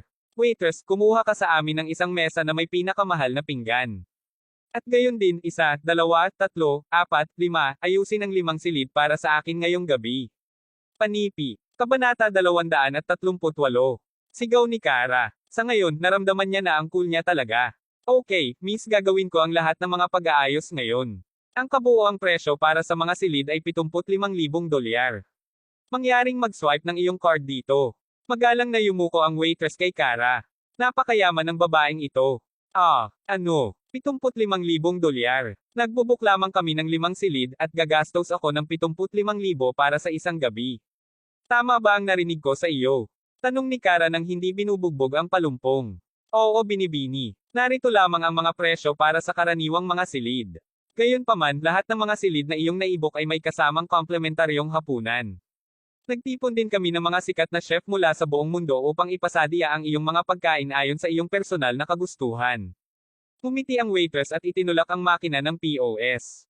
Ito, sandali lang. Magkano ang magastos dito lamang maghapunan? Napamura si Kara. Kung hapunan lang ito para sa inyong lahat, hindi kami karaniwang nagbibigay ng mga silid. Gayunpaman, kung talagang gusto mo ng isang silid, maaari kang mag-book ng isa para sa 22,000 dolyar. Pagkatapos nito, masisiyahan ka sa pagkain mula sa buong timog na bahagi ng bansa. Hanggat maaari mong pangalanan ang ulam, ang mga chef ay tiyak na maihahanda ito para sa iyo. Golf. Si Kara ay tulala ng tulala. Ito ay naka-out na ito ay hindi isang lugar na bumibisita sa bansa ang mga bukol sa tuwing nais nila. Kahit na ang isang marangal na tulad niya ay halos hindi kayang bayaran ang lugar na ito. Biglang naisip ni Kara kay Gerald. Una niyang inayos ang isang tanghalian sa kanila kahit na pinaplano na ring magtapon sa tirahan.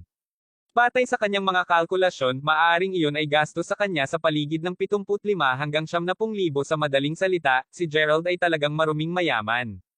Hindi niya ginastos ang lahat ng kanyang pera sa nangyari. Natitiyak din ni Kara na ang tao sa Homeland Kitchen na may autoridad na ipakita sa kanila ang mamahaling pulang alak ay walang iba kundi si Gerald.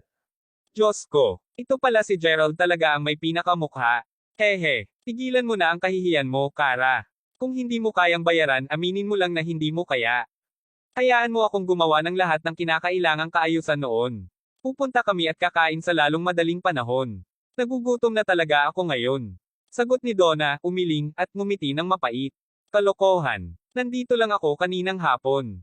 Siya nga pala, Lisa, nagpunta rin kayo dito di ba? Halos kumain na kami at manatili dito. Sagot ni Kara. Kara, maaari mo na bang itigil ang pag-arte na parang ikaw ay napakahusay? Si Donna ay nagsimula ng tumangkilik kay Kara ng kaunti. Sinong nagsabing nagpapanggap ako? Bakit hindi mo tanungin ang waitress kung nandito kami kaninang hapon? Hindi ba ang isang nagngangalang Gerald Crawford ay nagbook ng tanghalian at panuluyan?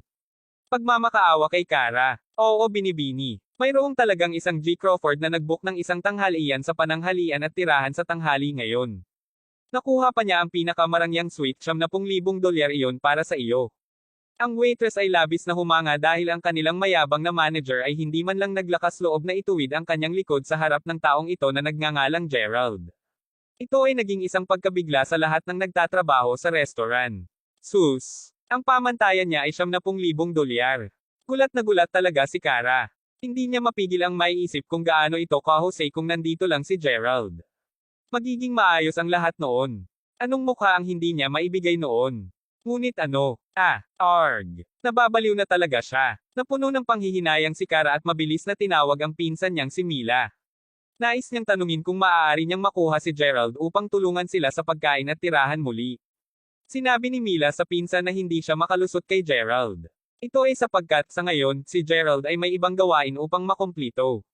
Tuldok-tuldok. Bilisan mo. Ang bagal mo naman. Bakit hindi ka sumagot? Akala ko madulos ka. Si Cassandra ay nagmamaneho ng kanyang sasakyan at malamig na sinigawan niya si Gerald na papalapit sa kanya. Paumanhin, magtuturo. Namatay ang phone ko. Maaari mo bang ipahiram sa akin ang iyong power bank? Tinuro ni Gerald ang power bank sa sasakyan ni Cassandra. Kunin mo. Kunin mo. Napakawalang hiya mo talagang tao. Sagot ni Cassandra na may paghamak. Isinaksak ni Gerald ang kanyang telepono sa power bank. Ayon sa kanilang kasunduan, dadalhin ni Cassandra si Gerald sa bar ngayong gabi. Nako, matapos na kumalma at pag-isipan ito, naramdaman ni Gerald na lahat ng ito ay dramatiko. Siya ang may-ari ng Mayberry Commercial Street. Ngayon, malapit na siyang magtrabaho sa isang bagong bar ng isang sakop. Hindi mapigilan ni Gerald na tumawa nang maisip niya ito. Nga pala, may sasabihin ako sa iyo, tanong ni Cassandra nang tila may naalala siya. Kabanata 239. Gerald, lahat ng dadalo ay pawang kagalang-galang at maimpluwensyang tao. Alam ng kaibigan ko na ikaw ang aking estudyante. Kaya, mas mahusay kang gumanap ng maayos ngayong gabi. Kung manggahas kang ipahiya ako, maaari mo akong hintayin makitungo sa iyo. Masungit na sabi ni Cassandra. Hindi sumagot si Gerald at panay ang tingin sa bintana. Panoorin ang iyong pag-uugali. Pumuso si Cassandra bago siya tuluyang tumigil sa pagsasalita at nakatuon sa pagmamaneho. Si Cassandra ay nakabihis ng kaakit-akit at nakakaganyak ngayon. Sa katunayan, ito ang kauna-unahang pagkakataon ni Gerald na malapit sa kanya. Naaamoy niya ang halimuyak nito, at nagsisinungaling siya kung sasabihin niyang hindi kaakit-akit ang babaeng ito. Habang si Gerald ay malalim sa kanyang sariling iniisip, nakarating na sila sa bagong pasukan ng bar ng kalsada ng Mayberry. Ang mga mararangyang kotse na malaki at maliit ay nakaparada sa harap ng pasukan nito, at maraming tao ang naglalakad papasok at palabas. Nakita din ni Gerald na ipinadala ni Flynn ang bulaklak sa may pasukan ng bar. Gustuhin man niya ito o hindi, kailangan niyang magpakita ng paggalang sa anumang paraan dahil malapit na silang magtatrabaho sa iisang kalye. Kahit si Michael, ang kanilang bagong boss, ay nagpadala din sa kanila ng isang bulaklak na tumayo bilang isang pagpapala. Maliwanag na ang may-ari ng bagong bar ay dapat may napakahusay at malakas na koneksyon din. Cassandra, bakit ngayon ka lang nakarating dito? Hinihintay kita. Ang isang pares na nakahawak sa kamay ang lumitaw mula sa karamihan ng mga tao nang lumapit sila upang salubungin si Cassandra.